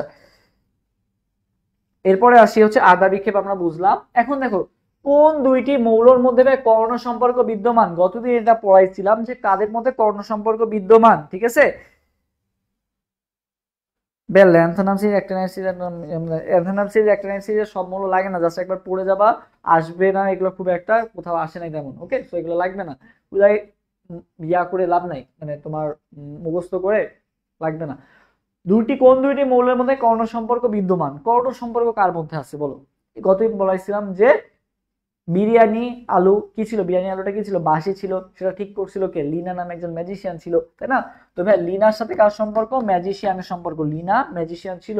বিরিয়ানির আলুটা কি ছিল বলতো, বিরিয়ানির আলুটা কি ছিল, বাসি ছিল আর কি, ঠিক আছে। তো মোটামুটি এইগুলো আসছে। তো এগুলোর মধ্যে ভাই দেখো তো, এই যে বাসি, অনেকে বাসি মানে বিএসআই না, কিন্তু বাসি মানে কি বলতো, বোরন আর সিলিকন। ভাইয়া এটা কি ফ্রি ক্লাস? জি ভাইয়া free class. Okay, energy saving বাল্বে নিম্নের কোনটি ব্যবহার করা হয় বলো। এনার্জি সেভিং বাল্বে কোনটা ব্যবহার করা হয়, আর্গন, রেডন, হিলিয়াম নাকি পারদ বলো। এনার্জি সেভিং বাল্বে কোনটা ইউজ করা হয়, এনার্জি সেভিং বাল্বে কোনটা ইউজ করা হয় বলো তো। এনার্জি সেভিং বাল্বে কোনটা ইউজ করা হয় বলো তো, এনার্জি সেভিং বাল্বে কোনটা ইউজ করা হয়, 12C। আচ্ছা, হ্যাঁ দেখি তারপরে আরো বলো দেখি, এনার্জি সেভিং বাল্বে আমরা কোনটা ইউজ করি, এনার্জি সেভিং বাল্বে।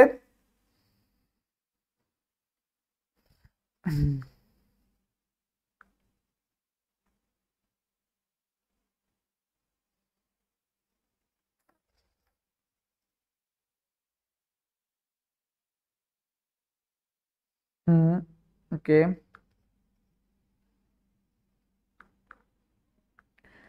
সি আসছে। ওকে, আর্গন আর্গন আর্গন, হ্যাঁ। সো দেখো এনার্জি সেভিং বাল্ব, এই যে বাল্ব মানে কি হবে ভাইয়া, বাল্ব মানে কি হবে, আর্গন, ঠিক আছে। বাল্বে আগুন ধরে যায়, তো এনার্জি সেভিং বাল্বে আমরা কোনটা ইউজ করি, আর্গন ইউজ করি। নিচের কোনটিকে ভাইয়া মিল্ক অফ লাইম বলা হয়, কি বলা হচ্ছে, মিল্ক অফ লাইম বলা হচ্ছে কোনটাকে, নিচের কোনটাকে কি বলা হচ্ছে, milk of lime.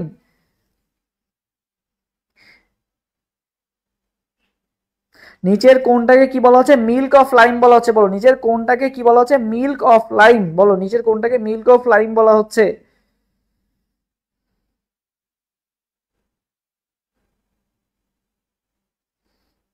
Okay,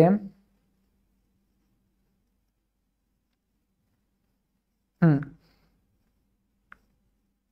milk of lime বলা হচ্ছে কোনটাকে বলো, মিল্ক অফ লাইম বলা হচ্ছে কোনটাকে, হ্যাঁ তুমি,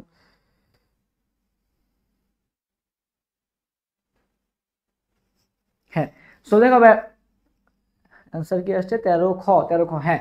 ক্যালসিয়াম হাইড্রোক্সাইডকে কি বলা হয় ভাইয়া, ক্যালসিয়াম হাইড্রোক্সাইডকে বলা হয় কি, মিল্ক অফ লাইম বলা হয় কাকে, ক্যালসিয়াম হাইড্রোক্সাইডকে। এটা কিন্তু গতদিনই পড়ানো হয়েছে। তবে যদি মনে না থাকে তো মনে রাখবে, এই যে দুধ খেলে আমরা জানি কি হয় বলতো, হাড় শক্তি হয়। দুধ খেলে কি হয় আমাদের, এই যে মানে যখন তোমার হাড় দেখবা ভঙ্গুর হয়ে যায়, বেশি বেশি কি খেতে বলবে বলতো, দুধ খেতে বলবে, বেশি বেশি কি খেতে বলবে বলতো, দুধ খেতে বলবে, তাই না। তবে এই হাড়, আচ্ছা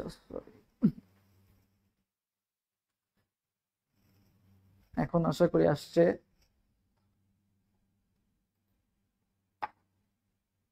ওকে, এখন আসছে না আবার, হুম,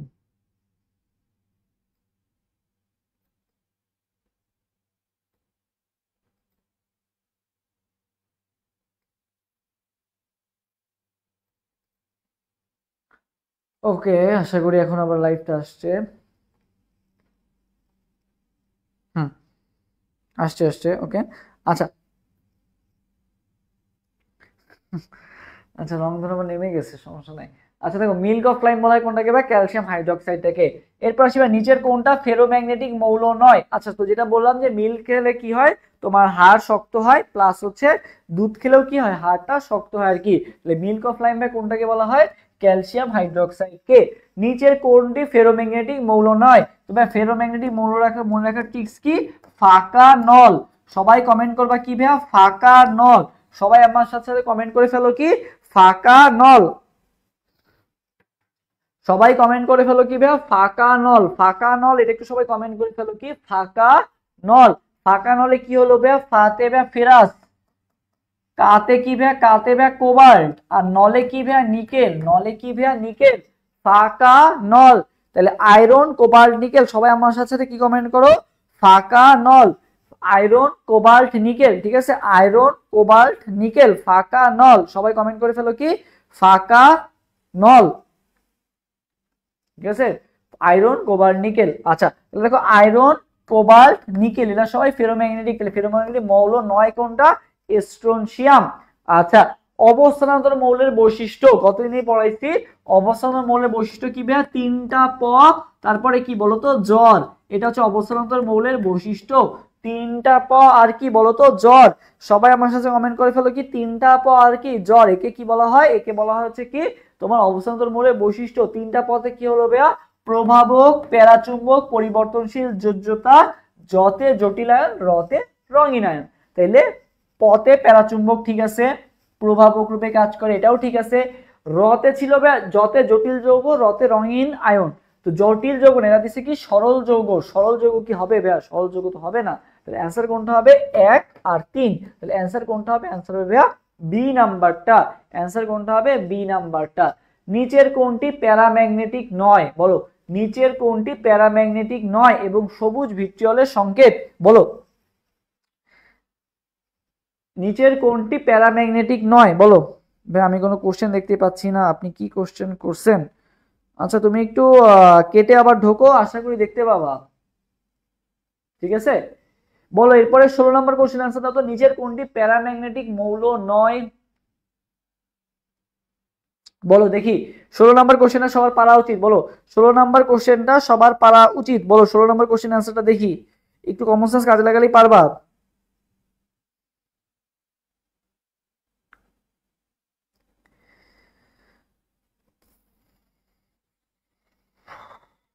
হুম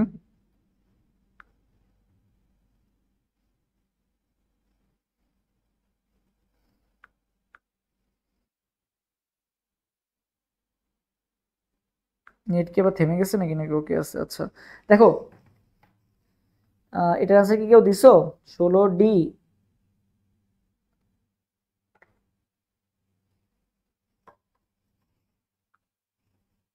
আচ্ছা কোনটি প্যারাম্যাগনেটিক নয় বলো।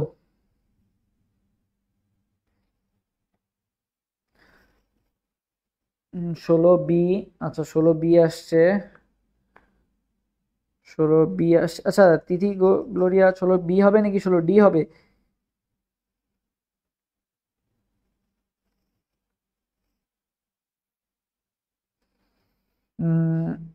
16D। 7 কলেজের কোনো ক্লাস কবে শুরু করবেন ভাইয়া? তুমি এই ক্লাসগুলো করো, এখানে ইনশাল্লাহ সবকিছু কভার করে দেওয়া হবে আর কি, ওকে।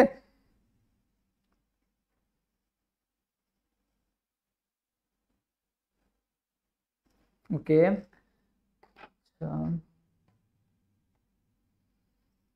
আচ্ছা দেখো ফার্স্ট আসবে বেরিলিয়াম মাইনাস আর ক্লোরিন মাইনাস, এই দুইটার মধ্যে তোমাদের কনফিউশন হতে পারে যে এখানে দেখো নিয়ন, নিয়নে ভাই কয়টা মৌল আছে নিয়ন, আচ্ছা দেখো হিলিয়াম, নিয়ন, আর্গন, নিয়নে কত আমরা পারমাণবিক সংখ্যা জানি কত 2 6, ঠিক আছে, নিয়নের পারমাণবিক সংখ্যা কত 2 6, তাই না, তো 2 6 যদি সরি 2 6 কেন, নিয়ন তো 2 8, ঠিক আছে 8 2 8, তো এখন যদি বা দুইটা ইলেকট্রন চলে যায় তাহলে কি আসতেছে দেখো তো 1s2 2s2 2p কত বলো তো 6, এটা হচ্ছে নিয়ন ইলেকট্রন বিন্যাস। এখান থেকে যদি বা দুইটা ইলেকট্রন চলেও যায় তাহলে কি হয়ে যাবে 2p কি হয়ে যাবে বলো তো 2p 4 হয়ে যাবে, আর এখানে ইলেকট্রনগুলো কিভাবে থাকে বলো তো 1 2 3, এই যে p তে চারটা থাকে, তার মানে দুইটা কিন্তু কি আছে বলো তো এখনো বেজোড় ইলেকট্রন রয়ে গেছে, তার মানে ভাই নিয়ন 2+ কিন্তু মানে আমাদের দেখতে হবে বেজোড় ইলেকট্রন আছে নাকি, তাহলে নিয়ন 2+ কিন্তু ভাই প্যারাম্যাগনেটিক কিন্তু হবে, ওকে।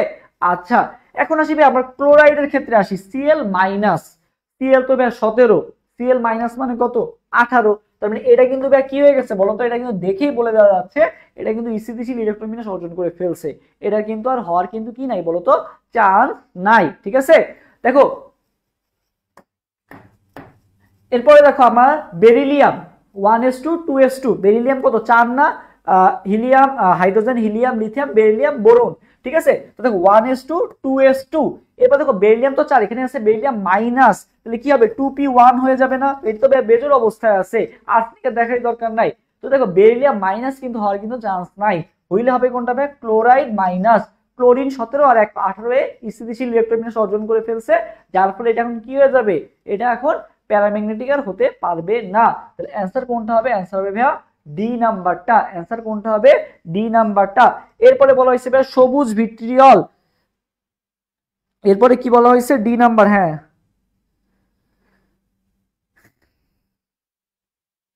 আচ্ছা সাউন্ড প্রবলেম কি হচ্ছে,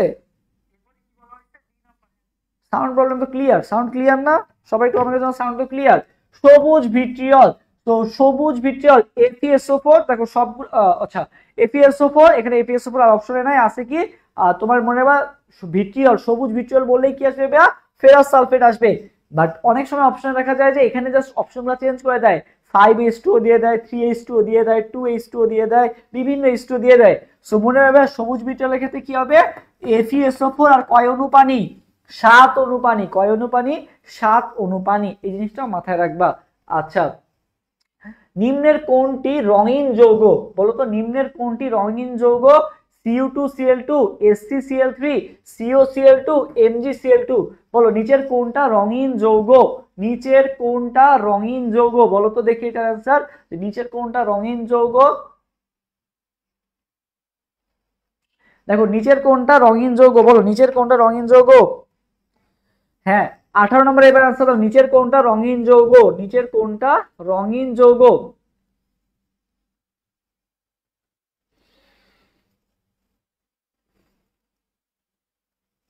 আচ্ছা দেখো দেখি এখানে আনসার আসছে, তোমাদের এখনো কারো আনসার আসে নাই।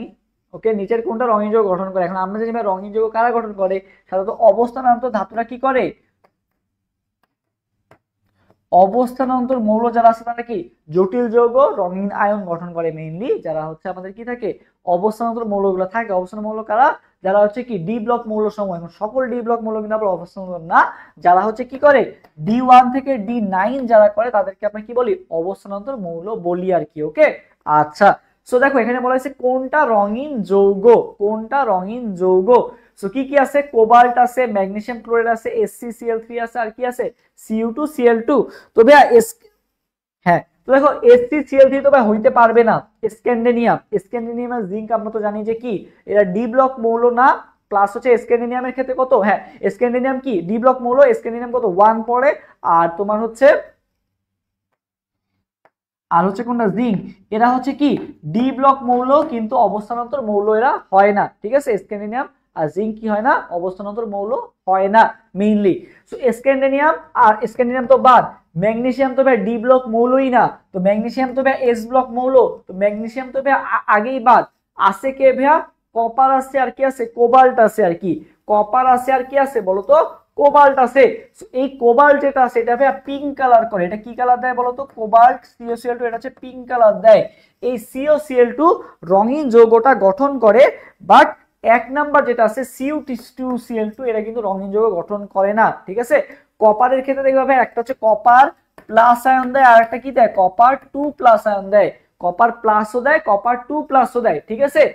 এই ক্ষেত্রে কপার কিন্তু তোমার কি করবে না বলতো, এই ক্ষেত্রে যেটা আছে এটা রঙিন যৌগ গঠন করবে না, বাট COCl2 কিন্তু আবার কি করবে বলতো রঙিন যৌগটা গঠন করবে। ওকে আচ্ছা তুতের অণুতে গঠন পানি আছে কয়টি, তুতের অণুতে গঠন পানির অণু আছে কয়টা, তুতের পানিতে গঠন পানি আছে কয়টা বলতো, তুতের সংকেত তো ব্যাস CuSO4 ইন্টু 5 অণু পানি না, CuSO4.5H2O, এটা কি তুতের সংকেত, ঠিক আছে। এখানে বলা হয়েছে ভাই গঠন পানির অণু আছে কয়টি, তুতের সংকেতে গঠন পানির অণু আছে কয়টি বলতো।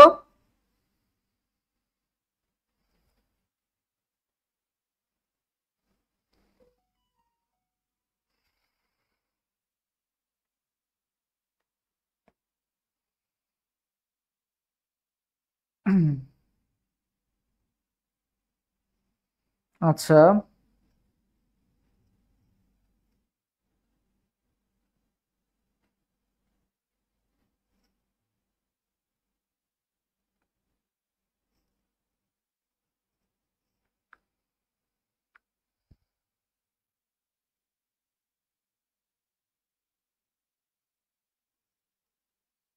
5 এই কমেন্ট করো দ্রুত দ্রুত দ্রুত। 5টা 5টা 5টা, হ্যাঁ 5টা, হ্যাঁ ওকে। তো তুতের পানিতে ভাই গঠন অণু আছে কয়টা বলো তো? 5টা। কয়টা? 5টা, ঠিক আছে।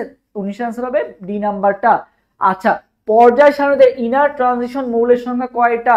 ইনার ট্রানজিশন পর্যায় সারণীতে বা ইনার ট্রানজিশন মৌলের সংখ্যা কয়টা বলো তো? পর্যায় সারণীতে ইনার ট্রানজিশন মৌলের সংখ্যা কয়টা? পর্যায় সারণীতে ইনার ট্রানজিশন মৌলের সংখ্যা কয়টা?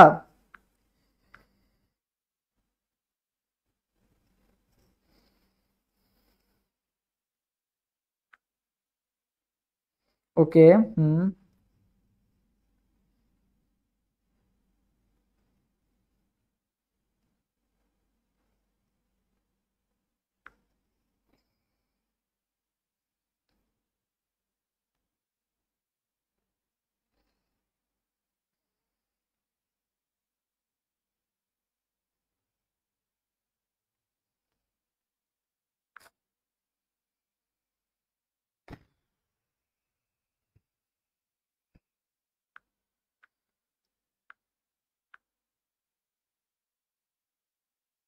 ওকে, হুম, 28 28 28, হ্যাঁ। তো ভাই এখানে একটা জিনিস মনে রাখবা যে পর্যায় সারণীতে ভাইয়া মনে রাখবা এফ ব্লক মৌল কয়টা? 27টা, ঠিক আছে। ল্যান্থানাইট প্লাস অ্যাক্টিনাইট সিরিজের মৌল কয়টা? ল্যান্থানাইট এবং অ্যাক্টিনাইট সিরিজের মৌল হচ্ছে ভাই কয়টা? 30টা। 15 15 30টা। আর ইনার ট্রানজিশন বললে কয়টা হবে? ইনার ট্রানজিশন কয়টা হবে? 28টা। সংখ্যাগুলো পাশাপাশি আছে তাই জন্য মূল একের সাথে লিখে দিলাম। এফ ব্লক মৌল বললে 27টা, ইনার ট্রানজিশন বললে ভাই 28টা, এবং ল্যান্থানাইট এবং অ্যাক্টিনাইট সিরিজের টোটাল মৌল কয়টা হবে? টোটাল মৌল হচ্ছে 30টা। কোনটা ফেরোম্যাগনেটিক মৌল? এই বাতরেই বলছিলাম যে ফাঁকা নল, তাহলে কোবাল্ট হবে কি বলতো? ফেরোম্যাগনেটিক মৌল আর কি। ওকে, আচ্ছা ওকে, আমরা এরপরে প্র্যাকটিসের জন্য তোমাদেরকে দিয়ে দিব আর এমসিকিউ। এখন আসি হচ্ছে ভাই সংকরায়ন টপিকটায় আসি। দেখো সংকরায়ন টপিকটা কি হয়, কি বলা হয়েছে? সংকরায়ন, ঠিক আছে। ওকে, আশা করি এই পর্যন্ত সবাই ক্লিয়ার। হুম, আচ্ছা 5টি, হ্যাঁ। আচ্ছা দেখো, সংকরণের ক্ষেত্রে আমাদের যে ফর্মুলাটা মনে রাখতে হবে সেই ফর্মুলাটা কি মনে রাখবা? H equal to half V plus X minus C plus A. এটা হচ্ছে কার ক্ষেত্রে ফর্মুলা? এটা হচ্ছে ভাইয়া সংকরণের ক্ষেত্রে ফর্মুলা। এ হ্যাঁ, ডি হবে, ঠিক আছে। দেখো এইচ ইকুয়াল টু কি? Half V plus X. সবাই আমার সাথে কমেন্টটা করে ফেলো। এইচ ইকুয়াল টু কি? Half V plus X minus C plus A. এটা হচ্ছে কার ফর্মুলা? এটা হচ্ছে ভাইয়া সংকরণের ফর্মুলা। তবে হাফ ভিতে কি ভাইয়া? ভিতে ভাইয়া ভ্যালেন্সিয়াল ইলেকট্রন, মানে কি? কেন্দ্রীয় পরমাণু যোজ্যতা ইলেকট্রনকে কি বলা হয়? কেন্দ্রীয় পরমাণুর বা যোজ্যতা ইলেকট্রনকে কি বলা হয়? কেন্দ্রীয় পরমাণু যোজ্যতা ইলেকট্রনের তোমার হচ্ছে মানটাকে বলা হয় কি? V, valence electron. For example তুমি হচ্ছে কেন্দ্রীয় পরমাণু কিভাবে চিনবা? যারা সংখ্যায় কম থাকে তাদেরকে কি বলা হয়? কেন্দ্রীয় পরমাণু। ফর এক্সাম্পল দেখো নাইট্রোজেনের ক্ষেত্রে দেখি, দেখো অ্যামোনিয়া, আগে তোমাকে কেন্দ্রীয় পরমাণুটা চিনা। দেখো অ্যামোনিয়ার ক্ষেত্রে বা কেন্দ্রীয় পরমাণু কোনটা ভাইয়া? এই নাইট্রোজেনটা, কারণ কি এরা সংখ্যায় কম আছে। নাইট্রোজেনের সাথে 3টা হাইড্রোজেনের সাথে যুক্ত হয়েছে, তার মানে কে কেন্দ্রীয় পরমাণু? নাইট্রোজেনটা কেন্দ্রীয় পরমাণু। তো এই নাইট্রোজেনের সাথে যেহেতু 3টা হাইড্রোজেন যুক্ত হয়েছে, তো এখানে আমরা কেন্দ্রীয় পরমাণু কোনটাকে আইডেন্টিফাই করলাম? নাইট্রোজেনকে। এখন বলা হয়েছে কি এই কেন্দ্রীয় পরমাণু যোজ্যতা স্তরে কয়টা ইলেকট্রন আছে? এখন না কেন্দ্রীয় পরমাণু নাইট্রোজেনের যদি আমি ইলেকট্রন বিন্যাস করি 2 5, সো সর্ববহিঃস্থ স্তরে কয়টা ইলেকট্রন আছে? 5টা ইলেকট্রন আছে। তাহলে এইটা কার মান? এটা হচ্ছে ভি এর মান, ঠিক আছে। এখন আসি এক্স কি? এক্স হচ্ছে একযোজী পরমাণু সংখ্যা। একযোজী পরমাণু কয়টা আছে সেটার সংখ্যাকে আমরা কি বলি? এক্স বলি। একযোজী পরমাণু সংখ্যাকে কি বলা হয়? এক্স বলা হয়। হ্যাঁ, half V plus X minus C plus A, ঠিক আছে। হ্যাঁ, তো দেখো একযোজী পরমাণু সংখ্যাকে কি বলা হয়? এক্স বলা হয় আর কি, ঠিক আছে। একযোজী পরমাণু সংখ্যা। এখন NH3 এর ক্ষেত্রে একযোজী কে আসছে বলতো? NH3। এখন একযোজী কারা? যারা একটি ইলেকট্রন গ্রহণ করবে অথবা একটি ইলেকট্রন ত্যাগ করবে। অক্সিজেন কিন্তু আবার একযোজী না, কারণ কি অক্সিজেন 2টা ইলেকট্রন গ্রহণ করে। যেমন অক্সিজেন কি তোমার হচ্ছে অক্সিজেন ইলেকট্রন বিন্যাস যদি করো 2 6, তার মানে ওর যদি তোমার কি হতে হয়? স্থিতিশীল ইলেকট্রন বিন্যাস করতে হয়, তাহলে কি করতে হবে? 2টা ইলেকট্রন গ্রহণ করতে হবে, তাই না? 2 6 ওর 8, 2 8 হইতে গেলে 2টা ইলেকট্রন লাগে। সো 2 8 কিন্তু ওরা হবে না। 2 মানে একটা ইলেকট্রন গ্রহণ অথবা একটা ইলেকট্রন ইয়া করতে হবে। তাহলে এক্স এর মান কিন্তু অক্সিজেনের ক্ষেত্রে কি হবে? কোনো আসবেই না, কাউন্টেই আসবে না, কারণ কেউ দুইটা ইলেকট্রন গ্রহণ করে। সো যারা একটা ইলেকট্রন গ্রহণ, যেমন কে ক্লোরিন, ফ্লোরিন, এরা কি 7টা আছে, এরা একটা ইলেকট্রন গ্রহণ করবে। আবার কে আছে যারা একটা ইলেকট্রন ত্যাগ করে, 1 নম্বর গ্রুপের মৌলসমূহ সোডিয়াম, পটাশিয়াম, ঠিক আছে, তারপর হচ্ছে সিজিয়াম, ঠিক আছে। তো এরা হচ্ছে কি একযোজী মৌল। সো এই হাইড্রোজেনে কিন্তু একযোজী, হাইড্রোজেন কি করে, তোমার একটা ইলেকট্রন গ্রহণ করে আর কি। তো এই জন্য এই হাইড্রোজেনের সংখ্যাটা, হাইড্রোজেন কয়টা আছে বা 3টা আছে, তাহলে কি হবে 3 হবে, 3 বসে যাবে। সো আর এখানে কি ক্যাটায়ন আছে, নাই, অ্যানায়ন আছে, নাই, তাহলে নাই যেহেতু, তাহলে কি হবে, তাহলে কত হবে 4 হবে আর কি। 5 আর 3 8, 8 ভাগ 2 মানে কত 4। এখন দা 4 হলে কি হবে, 4 হলে হবে কি ভাই, একটা এস, 3টা পি, sp3। ওকে, আচ্ছা কি হবে, sp3 হবে আর কি। তো যদি ভাই sp3 হয়, তাহলে দেখো এবার আসি আমাকে, খুব সুন্দর এই ছকে কিন্তু দিয়ে দেওয়া আছে।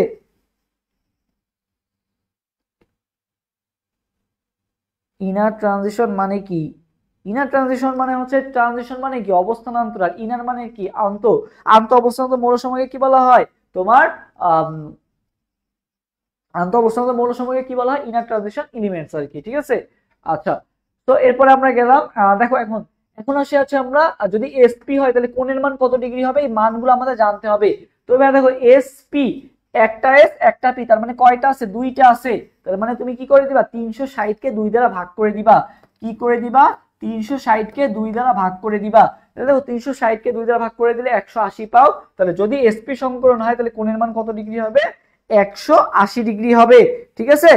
আচ্ছা, যদি ভাই sp2 হয়, sp2, s1 p2, তাহলে এখানে কত আছে ভাই, এখানে ভাই 3 আছে, কত আসলো, 3 আসলো। তাহলে 3 কে তুমি 360 কে এখন 3 দ্বারা ভাগ করো, 360 কে 3 দ্বারা ভাগ করলে কত পাও, 120 পাও। তাহলে এটা কি হবে, দেখো এই যে sp2 হলে জন্য কোণের মান কত ডিগ্রি হয়েছে বলো তো, 120 ডিগ্রি হয়েছে। একইভাবে ভাই sp3, sp3 মানে কত 4, তুমি 100 তোমার 360 কে 4 দ্বারা ভাগ করো, কত আসছে, 360 ভাগ 4 কত, 90 আসে না। সো 90 কে তুমি জাস্ট একটু উল্টায় লিখবা, 90 জায়গায় লিখবা ভাই 109 লিখবা, ঠিক আছে, 90 জায়গায় কি লিখবা, 09 লিখবা। তাহলে যখন না 4 আসবে তখন কত ডিগ্রি হবে, 109 ডিগ্রি হবে। কত ডিগ্রি হবে, 109 ডিগ্রি হবে। সো কোন মোটামুটি তোমার এগুলো পড়লেই তুমি মনে রাখতে পারবা। আচ্ছা, এখন আসি ভাইয়া আমাদের হচ্ছে আকৃতিগুলো কেমন হবে। তো ভাই মনে হয় যে সরলরেখা, সরলরেখা যে তুমি আঁকো, সরলরেখা এখানে কত ডিগ্রি হয় বলো তো, এখানে হচ্ছে 180 ডিগ্রি হয়। তাহলে সরল রৈখিক, তাহলে এসপি হইলে কেমন হবে ভাইয়া, সরল রৈখিক। ওকে, কারণ কি 180 ডিগ্রি মানে কত, একেবারে ফ্ল্যাট। আচ্ছা, sp2 মানে কত ভাইয়া, 3 হইলে sp2 হয় না। তো ত্রিভুজ আকৃতি, 3 দিয়ে কি মনে রাখবা ভাইয়া, ত্রিভুজ আকৃতি। sp3 মানে কত 4, 4 মানে কি ভাইয়া, চতুস্তলকীয়, 4 মানে কি চতুস্তলকীয়। এখন আসি ভাইয়া, তোমার যদি ভাইয়া 5 আসে, ঠিক আছে, তো যদি ভাইয়া 5 আসে, 5 কে তোমরা সবাই আমার সাথে কমেন্ট করে ফেলো, 5 কে এখন থেকে লিখবা ভাইয়া 3+2, 5 কে কি লিখবা 3+2, এবং 7 কে লিখবা হচ্ছে 5+2। সবাই এটা আমার সাথে সাথে কমেন্ট করে ফেলো। 5 কে লেখো ভাইয়া হচ্ছে কি, 5 কে লেখো হচ্ছে 3+2, আর 7 কে কি লিখবা ভাইয়া 5+2। 5 কে লেখা হচ্ছে 3+2, আর ইয়াকে লেখো কি 7+2।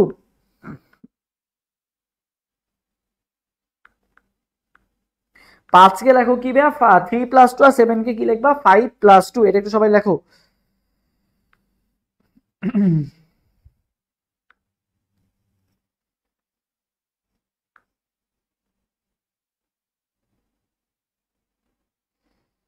ওকে,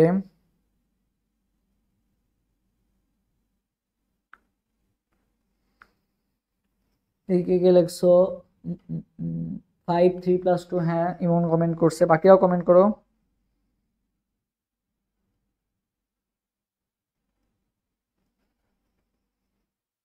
ওকে,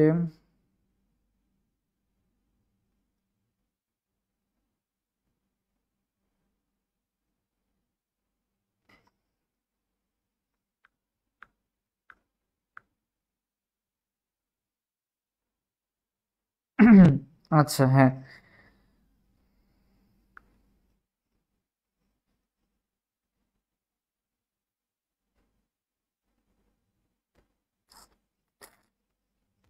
পাচ্ছি না কেন। ওকে, সবাই একটু লাইভটা শেয়ার করে দিও তো, তোমাদের আবার সবার ঘুম চলে আসছে মনে হয়।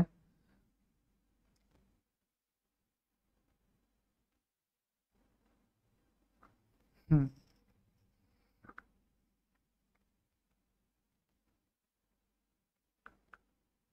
আচ্ছা 16D 5+2 3+2 আর 5+2, হ্যাঁ ওকে। আচ্ছা আচ্ছা দেখো এটা লিখতে কেন বললাম, দেখো যখন তোমার সংখ্যার মান 5 আসবে তখন 3+2 তে কি হলো, 3 তে ভাই ত্রিকোণাকার, আর d তে কি দ্বি পিরামিডীয়। একইভাবে যখন 7 আসবে 5 তে কি ভাই পঞ্চভুজীয়, আর 2 তে কি ভাই দ্বি পিরামিডীয়। তাহলে 3+2 আর একটা কি বলতো 5+2, 3+2 আর একটা কি বলতো 5+2, ত্রিকোণাকার দ্বি পিরামিডীয়, পঞ্চভুজীয় দ্বি পিরামিডীয়, ঠিক আছে। আচ্ছা এখন ভাই আমরা তো পড়তেছি ভাই 7 পর্যন্ত পড়তেছি, আমরা কি ভাই 8 পড়বো না? 8ও কিন্তু আমরা পড়বো। 8 কোথায় পড়বো ভাই? এখানে পড়বো। যখন তোমার ভাই সংকলনের মান 6 আসবে তখন ভাই যেহেতু আমরা 8 পড়তেছি না, তাহলে 6 এর সাথে 8 পড়ে নেবো। তোমাদের ফার্স্ট একবার কমেন্ট করাইছিলাম 6 মানে কত 68, সবাইকে কমেন্ট করতে করাইছিলাম। সেটা কেন কমেন্ট করাইছিলাম, কারণ যখন তোমার সংকলনের মান 6 আসবে তখন আকৃতিটা কেমন হবে বলো তো? অষ্টতলকীয় হবে। কেমন হবে? অষ্টতলকীয় হবে।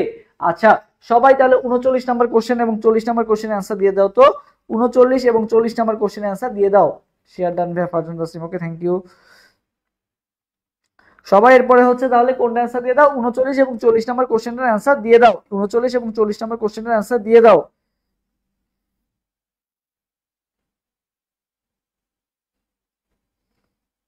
39 এবং 40।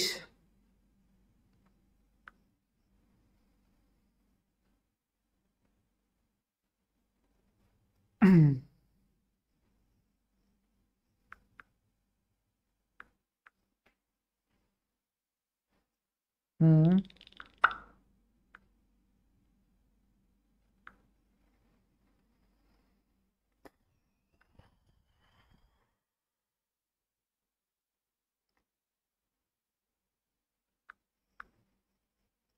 39 এর অ্যান্সার SP2, 39 এর অ্যান্সার সি কমেন্ট করছে, ইমন কমেন্ট করছে সি, সাহা কমেন্ট করছে SP2, ওকে। বাকিরাও দেখি জানাও, বাকিরাও জানাও তো দেখি দ্রুত। SP2, ওকে।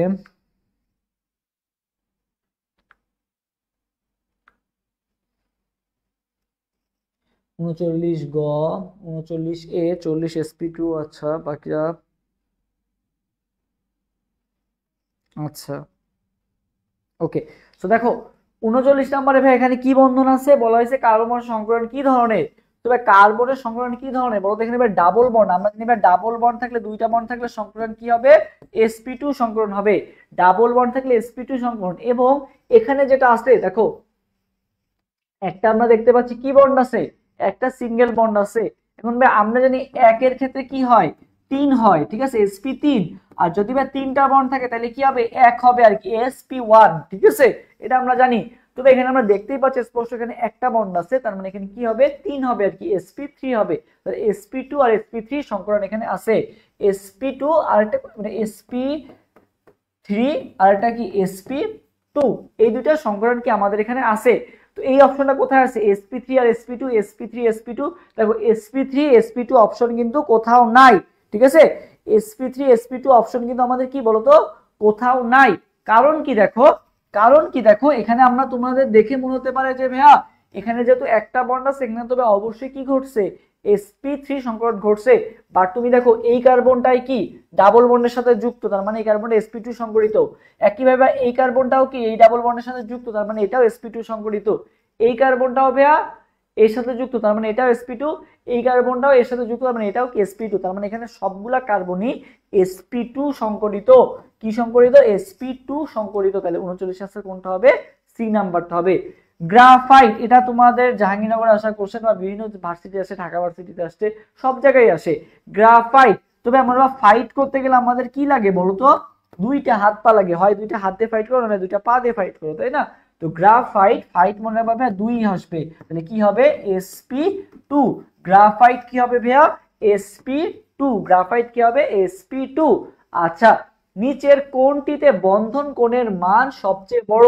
41 নম্বর কোশ্চেন আনসার দাও তো, বন্ধন কোণের মান সবচেয়ে বড় কোনটায়? নিম্নের কোনটিতে বন্ধন কোণের মান সবচেয়ে বড়? আচ্ছা কি কি আছে ভাইয়া, H2 আছে, H2 এর ক্ষেত্রে আমরা জানি যে সংকরণের মান কত আসে বলো তো 104 ডিগ্রি, এটা কিন্তু আমাদের মুখস্থ। অ্যামোনিয়ার ক্ষেত্রে কত, 107 ডিগ্রি। মিথেনের ক্ষেত্রে কত, মিথেনের ক্ষেত্রে কত বলো। আচ্ছা মিথেনের করার আগে আমরা NH2 টা দেখি। NH3 এর ক্ষেত্রে আমরা যদি সংকরণটা করি, ভি এর মান কত, এখানে 5, ঠিক আছে।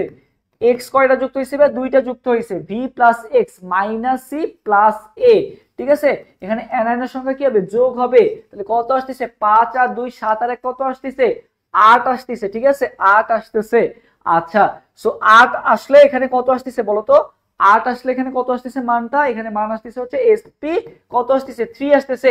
একইভাবে CH4 এর ক্ষেত্রে কত আসতেছে বলো তো, sp3 আসতেছে। 4 আর 4 8, এই যে কেন্দ্রীয় পরমাণুকে কার্বনকে, কার্বনের ভি এর মান কত 4, হাইড্রোজেন যুক্ত 4টা, তাহলে 4 আর 4 8, 8 ভাগ 2 মানে কত 4, এখানে কত আসতেছে 4 আসতেছে। তার মানে এটাও sp3 সংকরিত, এটাও কি বলতো sp3 সংকরিত, দুইটাই কিন্তু আমাদের কি বলতো sp3 সংকরিত। বাট এখানে দেখো কি হইছে, এইটা আর এইটার মধ্যে কোনটা বড়, দেখো এখানে কিন্তু কোনো কি নাই, মুক্তজোট ইলেকট্রনই নাই, এখানে কি নাই, কোনো মুক্তজোট ইলেকট্রনই নাই, যার ফলে কোনটার বন্ধন কোণের মান সবচেয়ে বড় হবে, CH4 এর মান কি হবে, সবচেয়ে বড় হবে। CH4 এর মান কি হবে, সবচেয়ে বড় হবে। কত ডিগ্রি হবে, 109 ডিগ্রি। CH4 এর মান ভাই কত ডিগ্রি, 109 ডিগ্রি। ওকে আচ্ছা এরপর আসি ভাই PCl5 এর ক্ষেত্রে ফসফরাসের সংকরণ কি রূপ হবে বলো তো। এরপরে 42 নাম্বার কোশ্চেন आंसर দাও তো, 42 आंसर দাও। 42 आंसर অলরেডি একজন এ দিছে, একজন বি দিছে আর কি। আচ্ছা দেখো এটা কেন ভুল হবে, PCl5 5 প্লাস 5, ঠিক আছে, ফসফরাস 5 ক্লোরিনও 5, তাহলে 5 আসবে आंसर, তাই না। 10 ভাগ 2 মানে কত 5, তাহলে 5 মানে কোনটা, একটা এস, তিনটা পি, তারপরে কি আসবে, ডি আসবে। sp3 কে বলছে, sp3 কেন হবে, sp3 ডি হবে ভাইয়া, sp3 কি হবে বলো তো, ডি হবে, sp3 ডি হবে আর কি। ওকে হ্যাঁ আচ্ছা। আর আজকে কিন্তু আমাদের এই ক্লাসটা আর কি ফ্রি হচ্ছে আর কি, বাট এটা কিন্তু আমাদের পেইড ব্যাচে ক্লাস আর কি। সো তোমরা যারা এখনো ভর্তি হও নাই, ওয়ারিয়র টার্গেট সেকেন্ড টাইম যে কোর্স আছে ফিনিক্স, এই কোর্সটারই মেইনলি ক্লাস। তো ক্লাস অলরেডি চলমান, আজকে থেকে ঈদের পরে ক্লাস শুরু হলো আর কি। কালকের ক্লাসগুলো কিন্তু সব প্রাইভেট গ্রুপে হবে। সো তোমরা যারা ভর্তি হতে চাও তারা এখনই মানে তোমার অ্যাডমিশন ওয়ারিয়র্স পেজে মেসেজ দাও, অথবা এই যে হোয়াটসঅ্যাপ নাম্বারটা আছে এই হোয়াটসঅ্যাপ নাম্বারটায় এখনই মেসেজ দিয়ে ভর্তি হয়ে যাও আর কি। ওকে সো আমাদের এখন ঈদের পর থেকে ফুল দামে ক্লাস হবে আর কি। সো তোমরা যারা ভর্তি হতে চাও দ্রুত এই যে এই নাম্বারে হোয়াটসঅ্যাপ করো, অথবা আমাদের অ্যাডমিশন ওয়ারিয়র্স পেজে মেসেজ দাও। ওকে সো আমরা মোটামুটি অনেক কিছুই শিখলাম আজকে, সংকলন মোটামুটি শেষ। এখন আমরা চলে যাই, আসো ফাজানের নীতিতে, ঠিক আছে। ফাজানের নীতিতে আমরা এখন একটু যাই, ফাজানের নীতি। আচ্ছা দেখো ওকে ফাজানের নীতিতে আমরা যাই, এই স্লাইডটা তোমাদেরকে দিয়ে দিব, টেলিগ্রাম গ্রুপে আপলোড দিয়ে দিব, সবাই আর কি একটু স্লাইডটা দেখে নিবা আর কি, তাহলেই হবে। স্লাইডে অনেক এমসিকিউ আছে প্র্যাকটিস করার জন্য, এগুলো মোটামুটি পড়বা তাহলেই হবে আর কি। ওকে আচ্ছা দেখি ফাজানের নীতিটা কোথায় গেছে।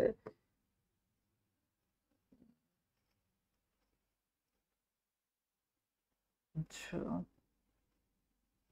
আচ্ছা এই যে পোলার আয়ন, ঠিক আছে, এই যে পোলার আয়ন আমরা পাইছি, পোলার আয়ন টপিকটা। আচ্ছা দেখো এই যে পোলার আয়ন, দেখো পোলার আয়ন জিনিসটা কি, দেখো পোলার আয়ন, এই যে ফাজানের নীতি আমরা এখন দেখি।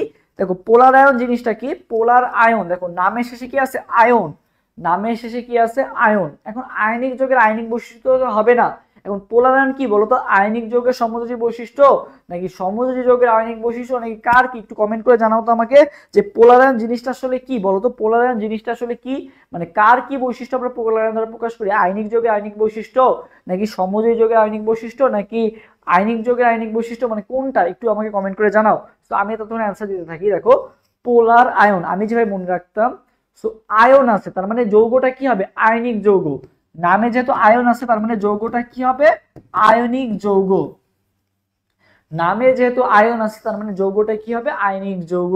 এই আয়নিক যৌগের সমযোজী বৈশিষ্ট্যটাকে আমরা কি বলবো, পোলার আয়ন, ঠিক আছে। আয়নিক যৌগের সমযোজী বৈশিষ্ট্য,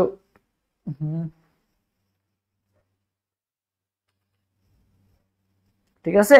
আয়নিক যৌগের কি বৈশিষ্ট্য বলতো, সমযোজী বৈশিষ্ট্য, আয়নিক যৌগের সমযোজী বৈশিষ্ট্য। আচ্ছা আবার আসছে, হ্যাঁ আয়নিক যৌগের কি বৈশিষ্ট্য বলতো, সমযোজী বৈশিষ্ট্য, এই দেখা যাচ্ছে যাবে এখন।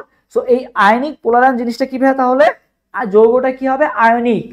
আর এই আয়নিক যৌগের সমযোজী বৈশিষ্ট্য যত পরিমাণে বাড়বে পোলার আয়নও তত পরিমাণে বাড়বে। মানে কি পোলার আয়ন বাড়া মানে কি বাড়া? সমযোজী বৈশিষ্ট্য বাড়া। তোমাদেরকে মনে রেখে দিই, দেখো পোলার আয়ন, ঠিক আছে, এই টপিকটা আজকে ক্লিয়ার হয়ে যাবে ইনশাল্লাহ। তো দেখো পোলার আয়ন, ভাইয়া কিছু দেখা যাচ্ছে না, যাচ্ছে এখন যাবে। দেখো পোলার আয়ন, পোলার আয়ন মানে কি ভাইয়া? আয়ন আছে, আয়ন মানে কি? আয়নিক যৌগ। আয়ন মানে কি? আয়নিক যৌগ। এখন ভাই আয়নিক যৌগের কি বৈশিষ্ট্য? সমযোজী বৈশিষ্ট্যকে আমরা কি বলবো? পোলার আয়ন। তাহলে আয়নিক যৌগের ভাই কোন বৈশিষ্ট্যটা? সমযোজী বৈশিষ্ট্যটাকে আমরা কি বলবো? পোলার আয়ন। তার মানে ভাই যদি পোলার আয়ন বাড়ে তাহলে কি বাড়বে বলতো? সমযোজী বৈশিষ্ট্যটা কি হবে? বাড়বে। আয়নিক যৌগ মানে পোলার আয়ন বাড়া মানে কি বাড়া? সমযোজী বৈশিষ্ট্যটা বাড়া। তার মানে যৌগটা কি হচ্ছে বলতো? স্ক্রিন দেখা যায় না, এখন দেখা যাবে। তো পোলার আয়ন বাড়া মানে কি বাড়া ভাইয়া? সমযোজী বৈশিষ্ট্য বাড়া। এখন দেখো ভাইয়া, আমরা জানি আয়নিক যৌগের কি হয়? আমরা জানি ভাইয়া আয়নিক যৌগের গলনাঙ্ক কি হয় বলতো? বেশি থাকে, ঠিক আছে। তারপরে হচ্ছে স্ফুটনাঙ্ক কি থাকে বলতো? বেশি থাকে, তাই না? তো ভাইয়া যখন পোলার আয়ন বাড়তেছে, যখন পোলার আয়ন বাড়তেছে, যখন পোলার আয়ন বাড়তেছে তখন যৌগটা কি আয়নিক হচ্ছে নাকি সমযোজী হচ্ছে? পোলার আয়ন বাড়া মানে কি ভাইয়া? সমযোজী বৈশিষ্ট্য বাড়া। তার মানে কি আয়নিক বৈশিষ্ট্য কি হবে বলতো? আয়নিক বৈশিষ্ট্যটা কি হবে তখন? তাহলে কমে যাবে।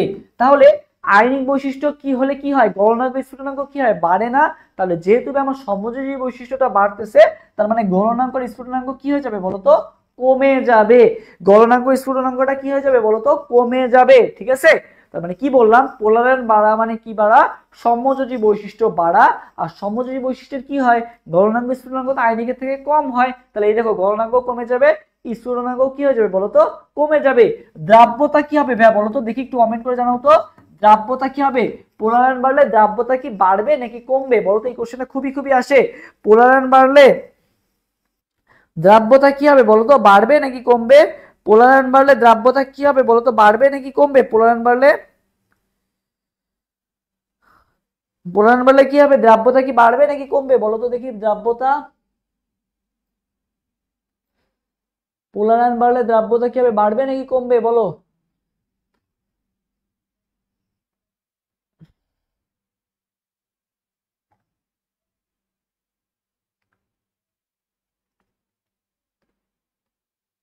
আচ্ছা স্ক্রিন দেখা যাচ্ছে তো এখন? আচ্ছা দেখো পোলার আয়ন বাড়া মানে কি বাড়া ভাইয়া?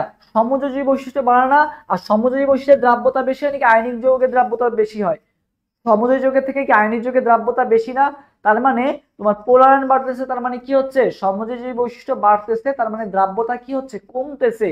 দ্রাব্যতা কি হচ্ছে বলতো? কমে যাচ্ছে। দ্রাব্যতা কি হচ্ছে? কমে যাচ্ছে। তার মানে ভাই পোলার আয়ন বাড়া মানে কি? দ্রাব্যতা কমা। পোলার আয়ন বাড়া মানে কি হবে ভাই? দ্রাব্যতা কমবে। হ্যাঁ এই যে ফারজানা তাসিম কমেন্ট করছে কমবে, হ্যাঁ এটাই। পোলার আয়ন বাড়া মানে কি হবে ভাই? দ্রাব্যতা কমবে। এখন ভাই আমাদের জানতে হবে ভাই পোলার আয়ন কখন বাড়ে, পোলার আয়ন কখন কমে। তবে মনে রাখবা পোলার আয়ন এর নীতির জন্য একটা নীতি দিছে, কে নীতি? ফাজানের নীতি। কি নীতি? ফাজানের নীতি। কার নীতি? ফাজানের নীতি। আমরা ফাজান কথাটা অনেকটা কি ফাজিল ফাজিল টাইপের না? তবে ফাজিল কখন হয়?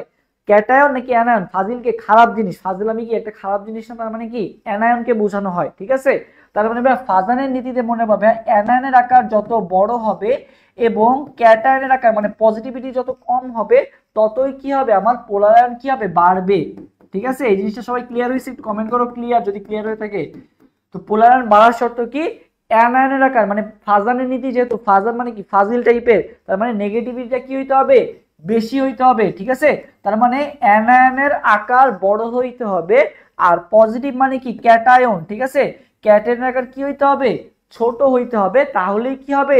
পোলার আয়নটা কি হবে? আমার বাড়বে, ঠিক আছে। আচ্ছা আর একটা জিনিস যেটা, সেটা হচ্ছে কি চার্জ। চার্জ সংখ্যা বাড়লেও কি হয়? পোলার আয়ন বাড়ে। চার্জ সংখ্যা বাড়লেও কি হবে? পোলার আয়নটা কি হবে বলতো? বাড়বে। চার্জ বাড়লেও পোলার আয়ন কি হয় বলতো? বাড়ে। চার্জের সংখ্যা বাড়লেও কি হবে? পোলার আয়ন বাড়বে আর কি, ওকে। আচ্ছা এই জিনিসটা মাথায় রাখবা।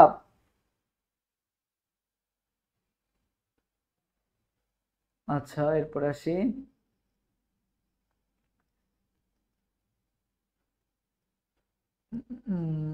আচ্ছা এরপর আসি, বলো 54 এবং 55 নম্বর কোশ্চেনের অ্যান্সার দাও যে অ্যামোনিয়াম ক্লোরাইড অণুর প্রকৃতি হচ্ছে কেমন, আয়নিক, কোভ্যালেন্ট, কোঅর্ডিনেট কোভ্যালেন্ট নাকি all of them. Ammonium chloride, তো ভাই এই অ্যামোনিয়াম ক্লোরাইড যে যৌগটা আছে এখানে অ্যামোনিয়াম ক্লোরাইড ফার্স্টে কি থাকে বলো তো, অ্যামোনিয়া।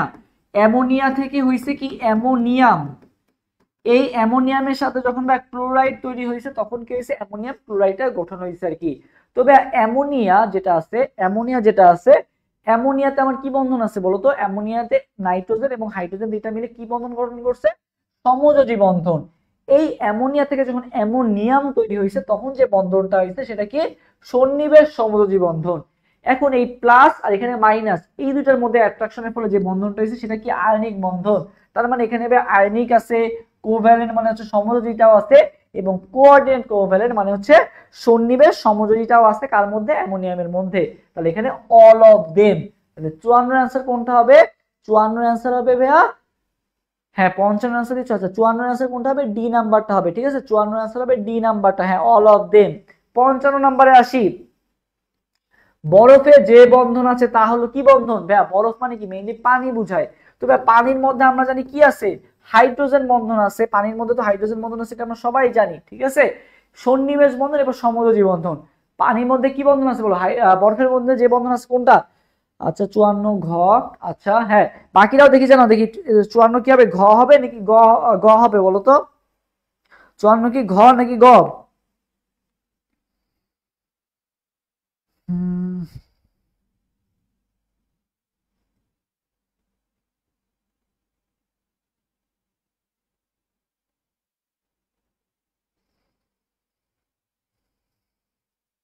ওকে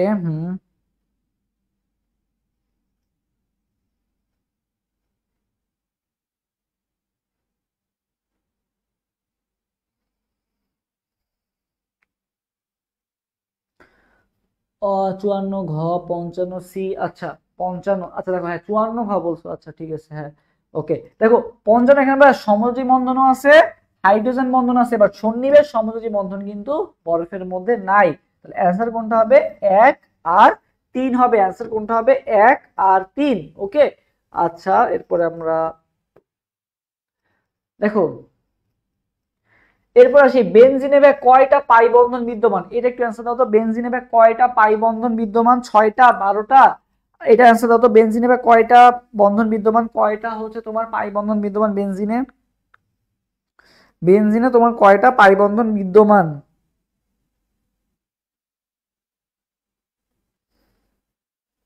হুম,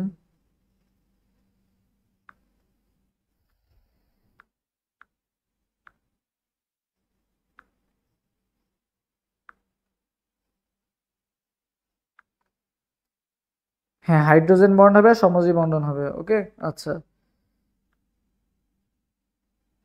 12টি, মিথিলা দাস দীপা কমেন্ট করছে 12টি। আচ্ছা বাকিরাও জানাও যে বেনজিনে কয়টা পাই বন্ধন বিদ্যমান, বলো বেনজিনে কয়টা পাই বন্ধন বিদ্যমান, আরো অ্যান্সার চাই। 55 সি, ওকে বাকিটার অ্যান্সার এখন আসে নাই কেন?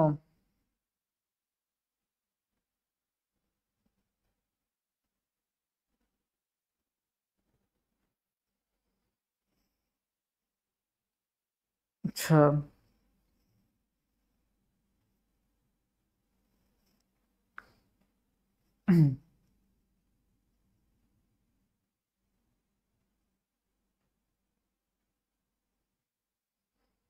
ওকে হ্যাঁ,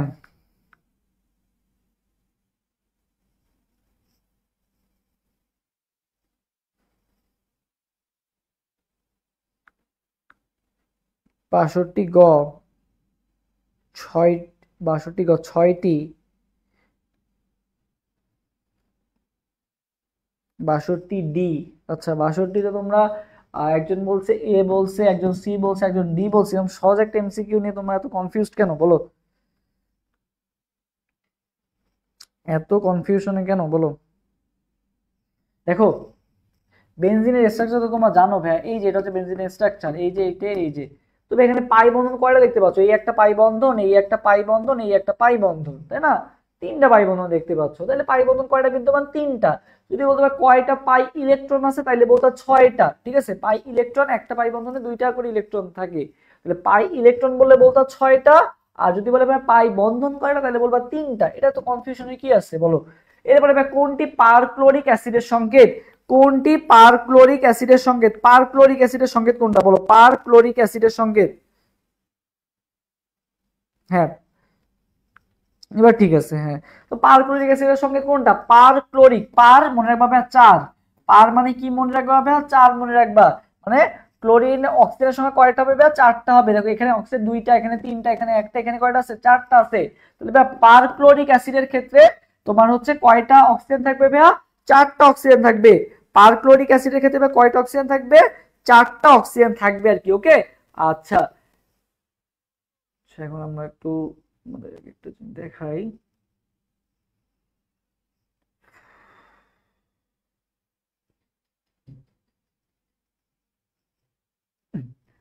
ওকে, এটা গেল। আচ্ছা, কোশ্চেনটা আমি তোমাদের এখানে লিখে দিই, তাহলে তোমাদের ইজি হবে। এই কোশ্চেনটা হচ্ছে, দেখি কোশ্চেন বের করি। আচ্ছা, সমযোজী বৈশিষ্ট্যের ক্রমটা লিখবা তোমরা কার কার মধ্যে? লিথিয়াম ক্লোরাইড, সোডিয়াম ক্লোরাইড, আর একটা হচ্ছে আরবিসিএল।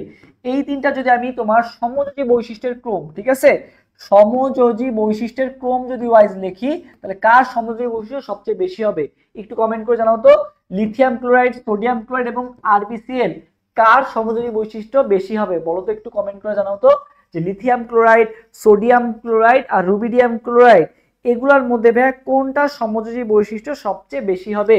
লিথিয়াম ক্লোরাইড, সোডিয়াম ক্লোরাইড নাকি রুবিডিয়াম ক্লোরাইড, কার বেশি হবে বলো তো?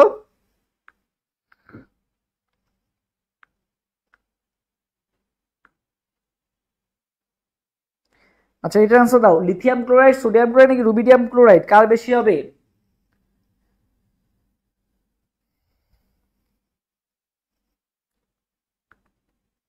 কার সমযোজী বৈশিষ্ট্য বেশি হবে বলো? Lithium chloride, sodium chloride, rubidium chloride, এখনো কারো অ্যান্সার পাই নাই আমি। কমেন্ট কি লেটে আসতেছে নাকি তোমাদের অ্যান্সার কেউ করো না এখনো? আচ্ছা, দেখি কি অ্যান্সার। Rubidium chloride. আচ্ছা, শ্রীপর্ণা সাহা কমেন্ট করছে রুবিডিয়াম ক্লোরাইড। ওকে, বাকিরাও দেখি জানাও। আচ্ছা দেখো, এখন দেখো এখানে ফার্স্টে ইয়ার কি ছিল? ফার্স্টে আমাকে দেখতে হবে চার্জ বেশি কার, ফাজানের নীতি আসতে হবে। চার্জ বেশি কার, এখানে ভাই সবারই চার্জ সেম, কারণ কি ক্লোরিন তো ভাই সবগুলোতে কমন, সো চার্জ ক্লোরিন অ্যানায়নের চার্জ সব জায়গায় সেম। ক্যাটায়নের চার্জের দিকে যদি আসি ভাই, এরা সবাই গ্রুপ একের মৌল, তো সবার চার্জই কি +1, তাই না? তো এখানে চার্জের হিসাবটা আমাকে বাদ দিতে হবে, চার্জের হিসাব আমার দেখা যাবে না। তো 1 নাম্বার শর্ত আমার মানে নাই। 2 নাম্বার শর্তটা কি ছিল বলো? Lithium chloride. আচ্ছা, একজন একটা কমেন্ট করছে, ওকে দেখি। আচ্ছা, 2 নাম্বার শর্ত কি ছিল ভাইয়া? ফাজানের নীতি অনুযায়ী কি হইতে হবে বলতো? অ্যানায়নের আকার কি হইতে হবে? বড় হইতে হবে, আর ক্যাটায়নের আকার কি হইতে হবে? ছোট হইতে হবে। সো এখানে বলা হয়েছে কোনটা সমযোজী বৈশিষ্ট্য বেশি, তার মানে আমার কি হইতে হবে? পোলারায়ন বাড়াইতে হবে। সো পোলারায়ন বাড়াইতে গেলে কি করতে হবে? অ্যানায়ন তো ভাই সবগুলাই সেম, আমার ক্যাটায়ন আকার দিকে তাকাইতে হবে। ক্যাটায়ন আকার কি করতে হবে ভাই? ছোট করলেই তোমার পোলারায়ন বাড়বে। ক্যাটায়ন আকার ছোট হলেই কি হবে? পোলারায়ন বাড়বে, আর পোলারায়ন বাড়া মানে কি? সমযোজী বৈশিষ্ট্য বাড়া। সো এখানে আমাকে দেখতে হবে যে ক্যাটায়ন আকার ছোট কোনটা। লিনাকে রুবি 1 নাম্বার গ্রুপের ক্ষেত্রে আমরা কি জানি? লিনাকে রুবি সাইজ করে কোথায়? ফ্রান্সে। তাহলে এখানে ভাই সবচেয়ে উপর থেকে নিচে গেলে আকার কি হয়? হ্রাস পায় নাকি বৃদ্ধি পায়? বৃদ্ধি পায়। তাহলে সবচেয়ে ছোট কে? লিথিয়াম। তাহলে সমযোজী বৈশিষ্ট্য কার হবে? লিথিয়াম ক্লোরাইডের বেশি হবে। কার বেশি হবে? লিথিয়াম ক্লোরাইডের বেশি হবে আর কি। ঠিক আছে, আচ্ছা। হ্যাঁ, হ্যাঁ। আচ্ছা, সো এটা যদি বুঝে থাকো, তাহলে আরেকটা অ্যান্সার দাও যে এইগুলোর মধ্যে সমযোজী বৈশিষ্ট্য কার বেশি হবে, সেটা কি কি? এজিআই, এজিবিআর, আর একটা কোনটা? এজিআই, এজিবিআর, আর একটা কোনটা? এজিসিএল। বলো তো এগুলোর মধ্যে কোনটা সমযোজী বৈশিষ্ট্য বেশি হবে? কোনটা সমযোজী বৈশিষ্ট্য বেশি হবে বলো তো? কোনটা সমযোজী বৈশিষ্ট্যটা বেশি হবে? একটু কমেন্ট করে জানাতো যে কোনটা সমযোজী বৈশিষ্ট্যটা বেশি হবে।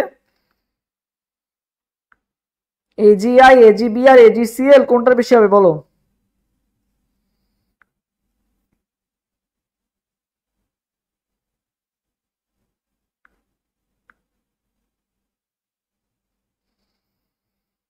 হ্যাঁ বুঝছি ভাইয়া, সম্পূর্ণ আশা করি বুঝতে পারছো। এরপর সবাই এটা আনসার দাও।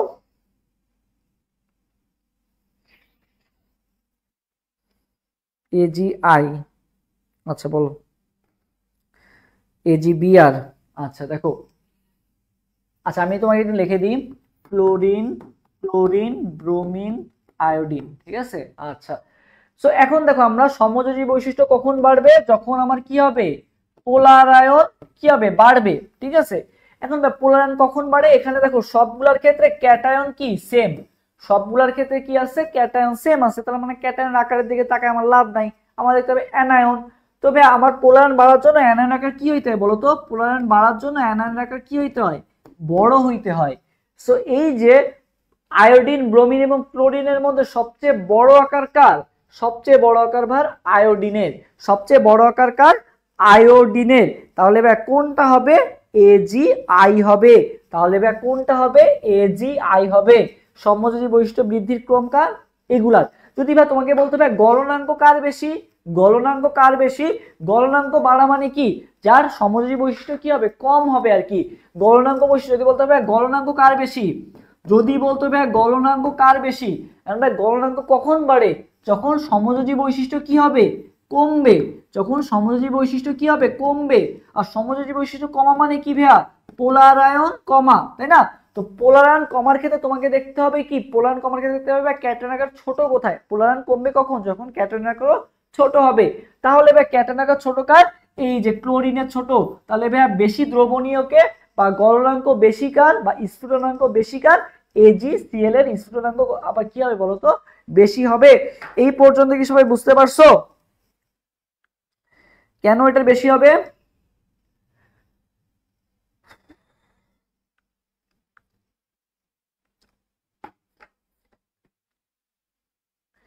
এই পর্যন্ত কি সবাই বুঝতে পারছো? যদি ক্লিয়ার হয়ে থাকে তাহলে সবাই একটু কমেন্ট করে যাবে ক্লিয়ার। এজিআই, হ্যাঁ ঠিক আছে। আচ্ছা, সো দেখো তোমরা যারা আজকে ক্লাসে মনোযোগ দিয়ে ফার্স্ট থেকে লাস্ট পর্যন্ত করলা, তোমাদের এখন কি কাজ হবে ভাইয়া, এই যে ক্লাস তো মোটামুটি আমি যা যা ইম্পর্টেন্ট টপিক সবই শেষ করে দিয়েছি, এখন তোমাদের কাজ হবে কি ভাইয়া, ক্লাস করছো এখন কি করবা, যে গাইড থেকে কোশ্চেন সলভ করতে হবে, ঠিক আছে। কোশ্চেন সলভ করবা বেশি বেশি। কার কার কোশ্চেন সলভ করবা, ডিইউ, জেইউ, আর কোনটা আর ইউ, এই তিনটা মেইনলি মাস সলভ করবা। আরেকটা যেটা সলভ করবে সেটা হচ্ছে কার, এগ্রি, ঠিক আছে। এইগুলো সলভ করে রাখবা, ডিইউ, জেইউ, আর ইউ, এগ্রি, এগুলো মাস্ট সলভ করবা আর কি। এই যে টাইমটা আছে এই টাইমটা এটা সলভ করবা। পাশাপাশি তোমার যদি মনে করো এখনো তুমি মেইন বই পড়ো নাই, তোমার টাইম আছে যেহেতু, মেইন বইটা পড়ে ফেলো। কি পড়ে ফেলো, মেইন বইটা এখন পড়ে ফেলো। এই যে যা যা পড়াই দিলাম সব টপিক কভার হয়ে গেছে। এখান থেকে এমসিকিউ আসে কোথা থেকে ভাইয়া, তোমার হচ্ছে ফার্স্টে হচ্ছে পর্যায়সারণীর ওইখান থেকে আসবে, তারপরে হচ্ছে আকার বাড়া কমা, ইলেকট্রন সংখ্যিত ওই যন্ত্রকথা এখান থেকে আসবে, আধা বিক্ষেপ দিয়ে মনে রাখবা, ফাজানের নীতি আসবে, ফাজান নীতি পড়াই দিলাম, সংকরায়ন থেকে আসবে, সংকরায়ন পড়ে দিলাম। আর হাইড্রোজেন বন্ধন আছে, হাইড্রোজেন বন্ধন কার কার মধ্যে থেকে, ফনের মধ্যে থাকে, আগেই পড়েছি, ফ্লোরিন, অক্সিজেন এবং নাইট্রোজেন। মূলত এই যে 4-5টা টপিক আছে না, এই 4-5টা টপিক থেকে কিন্তু এমসিকিউ গুলো আসে। এগুলা তোমাকে বারবার কি করতে হবে, প্র্যাকটিস করতে হবে। প্র্যাকটিস করার জন্য কোন গাইডটা সলভ করবা, এই যে কোশ্চেন সলভ করবা আর কি, বিভিন্ন গাইড আছে যেগুলা বাজারে তোমার বিভিন্ন পাবলিকেশনস এর, ওইগুলো থেকে তুমি ডিইউ, জেইউ, আর ইউ, এগুলো যেগুলো ব্যাখ্যা আছে ব্যাখ্যা সহ তোমাকে সলভ করতে হবে, ঠিক আছে। ব্যাখ্যা সহ সলভ করবা এবং মেইন বইটা আগে একবার পড়ে নিবা। মেইন বইটা হচ্ছে সব থেকে বেশি গুরুত্বপূর্ণ, মেইন বইটা পড়ে নিবা, ঠিক আছে। মেইন বইটা ভালো মতো পড়ে দেন আর কি ডিইউ, জেইউ, আর ইউ এগুলো কোশ্চেন সলভ করবা। পাশাপাশি আগামীকালকে এটার উপর কি হবে বলতো, এক্সাম হবে আর কি, ঠিক আছে। আগামীকাল এই চ্যাপ্টার 3 এর উপর একটা এক্সাম হবে আর কি, ওকে। সো কালকে সকাল 10টায় এটার উপর এক্সাম হবে, এক্সামটাও দিয়ে দিবা। আজকে রাতে কমপ্লিট করে ফেলো, তাহলে কালকে এক্সামটা তোমার ভালো মতো দিতে পারবা, ঠিক আছে। তো এই আর কি মোটামুটি পড়া। গাইড বলতে কি কোশ্চেন ব্যাংক না, কোশ্চেন ব্যাংক তো ফের আলাদা জিনিস। কোশ্চেন ব্যাংক তো তোমার মেইনলি বোঝায় হচ্ছে বিভিন্ন ভার্সিটি, যেমন ঢাবির কোশ্চেন ব্যাংক, জাবির কোশ্চেন ব্যাংক, ওখানে তার অধ্যায় ভিত্তিক থাকে না। কোশ্চেন ব্যাংকে তো মেইনলি থাকে হচ্ছে সাল ভিত্তিক আর কি। সো আমি সাল ভিত্তিক না, তুমি এখন ওই যে বিচিত্রা যেরকম আছে, তারপরে অ্যাসপেক্ট সিরিজের বই আছে বা বিভিন্ন যেরকম বই আছে, তুমি বিভিন্ন বই থেকে আর কি সলভ করার চেষ্টা করবা, যেগুলো মোটা মোটা গাইড আছে আর কি, যেগুলো ওইগুলো থেকে আর কি সলভ করার চেষ্টা করবা, ওকে। সো অনেক সুন্দর ক্লাস হয়েছে, thank you, best, thank you Emon, thank you Zillur Rahman. Okay, তো যা যা বললাম একটু মন দিয়ে করো। আর আরেকটা জিনিস, যে সেকেন্ড টাইম আমাদের যে বিষয়টা ভাইয়া, এই যে অনেকে কি করছে যে ঈদের পর থেকে পড়া শুরু করে দিচ্ছে, আমার মনে হয় যে না, এত তোমার তাড়াহুড়া করার দরকার নাই। সেকেন্ড টাইমে যে আসলে জার্নিটা কিন্তু আসলে অনেক বড় একটা জার্নি, বুঝছো, অনেক লং একটা জার্নি। সো এই লংটা তুমি যদি ফার্স্টেই সব এনার্জি দিয়ে দাও, পরে দেখবা তার পড়তে ইচ্ছা করছে না, এরকম স্লো যাবে। সো তোমার কার্ভটা এরকম হলে হবে না। তোমার কার্ভটা কি হইতে হবে ভাইয়া বলো তো, একেবারে কি হইতে হবে, বাড়বে কমবে বাড়বে কমবে বাড়বে কমবে, এভাবে আর কি আগাইতে হবে আর কি, ঠিক আছে? তুমি একবারে অনেক দূর যাবা এরকম না, আস্তে আস্তে আগাইতে হবে। টাইম যেহেতু আমাদের মনে করো যে মোটামুটি একটা টাইম আছে, সো আমাদের এই এই ধৈর্যটা বজায় রাখতে হবে। আমি যদি আস্তে আস্তে আগাবো, বাট কনসিস্টেন্সলি আগাবো, ঠিক আছে? কনসিস্টেন্টলি আগালে আমি কিন্তু অনেক ভালো কিন্তু করতে পারবো আর কি। বাট আমি যদি ফার্স্টে যদি একদিনে যদি সব পড়ে ফেলাই, তারপরের দিন যদি আমি অলসের মতো কাটাই, তাইলে কিন্তু আবার হবে না। সো আমাকে কনসিস্টেন্টলি অল্প অল্প করে আগাতে হবে আর কি, ওকে? সো সবাই চেষ্টা করবা কনসিস্টেন্টলিটা বজায় রাখার। এই জন্য কিন্তু আমরা তোমাদের মাঝখানে একটু ব্রেক দিছি, এবং তোমরা অধৈর্য হবা না, একটু ধৈর্য ধরবা, কারণ এটা অনেক লং একটা জার্নি। তো আমি বেশিরভাগ সেকেন্ড টাইম আমরা চান্স মিস করি এই একটা কারণে, যে সবাই ফার্স্টের দিকে অনেক এনার্জেটিক থাকে, বাট লাস্টে যে বলে ভাই একই জিনিসের কয়বার পড়বো, এই বিরক্তি দ্বারা পড়েই না। বাট তোমার কিন্তু মেইন যে জোরটা বা মেইন যে এনার্জিটা, সেটা কিন্তু তোমাকে দেখাইতে হবে ওই লাস্টের সময়গুলোতেই, ঠিক আছে? তো এখন থেকে আস্তে আস্তে, এই যে আমি যেটা বললাম যে এরকম একটা পিক টাইম থাকবে, আস্তে আস্তে পিক বাড়বে কমবে বাড়বে কমবে, এভাবে তোমার জিনিসটা বজায় রাখতে হবে আর কি, ওকে? এবং তোমরা যারা আমাদের এখনো পেইড ব্যাচে ভর্তি হও নাই, তারা দ্রুত ভর্তি হয়ে যাও। আমাদের কিন্তু ক্লাস আগামীকালকে থেকে কিন্তু পেইড ব্যাচে ক্লাস শুরু হয়ে যাবে আর কি। সো তোমরা যারা ভর্তি হতে চাও, তারা এই যে 01643142477 নাম্বারে হোয়াটসঅ্যাপ করো, অথবা আমাদের অ্যাডমিশন ওয়ারিয়ার্স পেজে মেসেজ দাও। এখানে সবাই আমাদের ক্লাস অলরেডি শুরু হয়ে গেছে। সো আর দেরি করো না, এখানে তোমাদেরকে নিয়মিত exam, secret file, support session সবকিছু কিন্তু দেওয়া হচ্ছে। তাই আর দেরি না করে সবাই একটা বেস্ট একটা প্রিপারেশনের জন্য আজকেই এনরোল করে ফেলো। সো দেখা হবে ইনশাআল্লাহ নেক্সট ক্লাসে। সে পর্যন্ত সবাই ভালো থাকো এবং নিজের শরীরের যত্ন নাও, এবং করোনা থেকে দূরে থাকার চেষ্টা করো। সবাই চেষ্টা করো যে সতর্ক থাকার, সাবধান থাকার, যেখানে বাইরে বের হলে মাস্ক ব্যবহার করার চেষ্টা করো। সো আলটিমেটলি সব দিন শেষে তোমার যদি স্বাস্থ্যটার দিকে লক্ষ্য রাখতে হবে, এবং নিজের যেই আশেপাশে মানুষজন আছে তার দিকেও নজর রাখবা। সো দেখা হবে ইনশাআল্লাহ নেক্সট ক্লাসে। আজকের মতো এই পর্যন্তই, ভালো থাকো, আল্লাহ হাফেজ, আসসালামু আলাইকুম।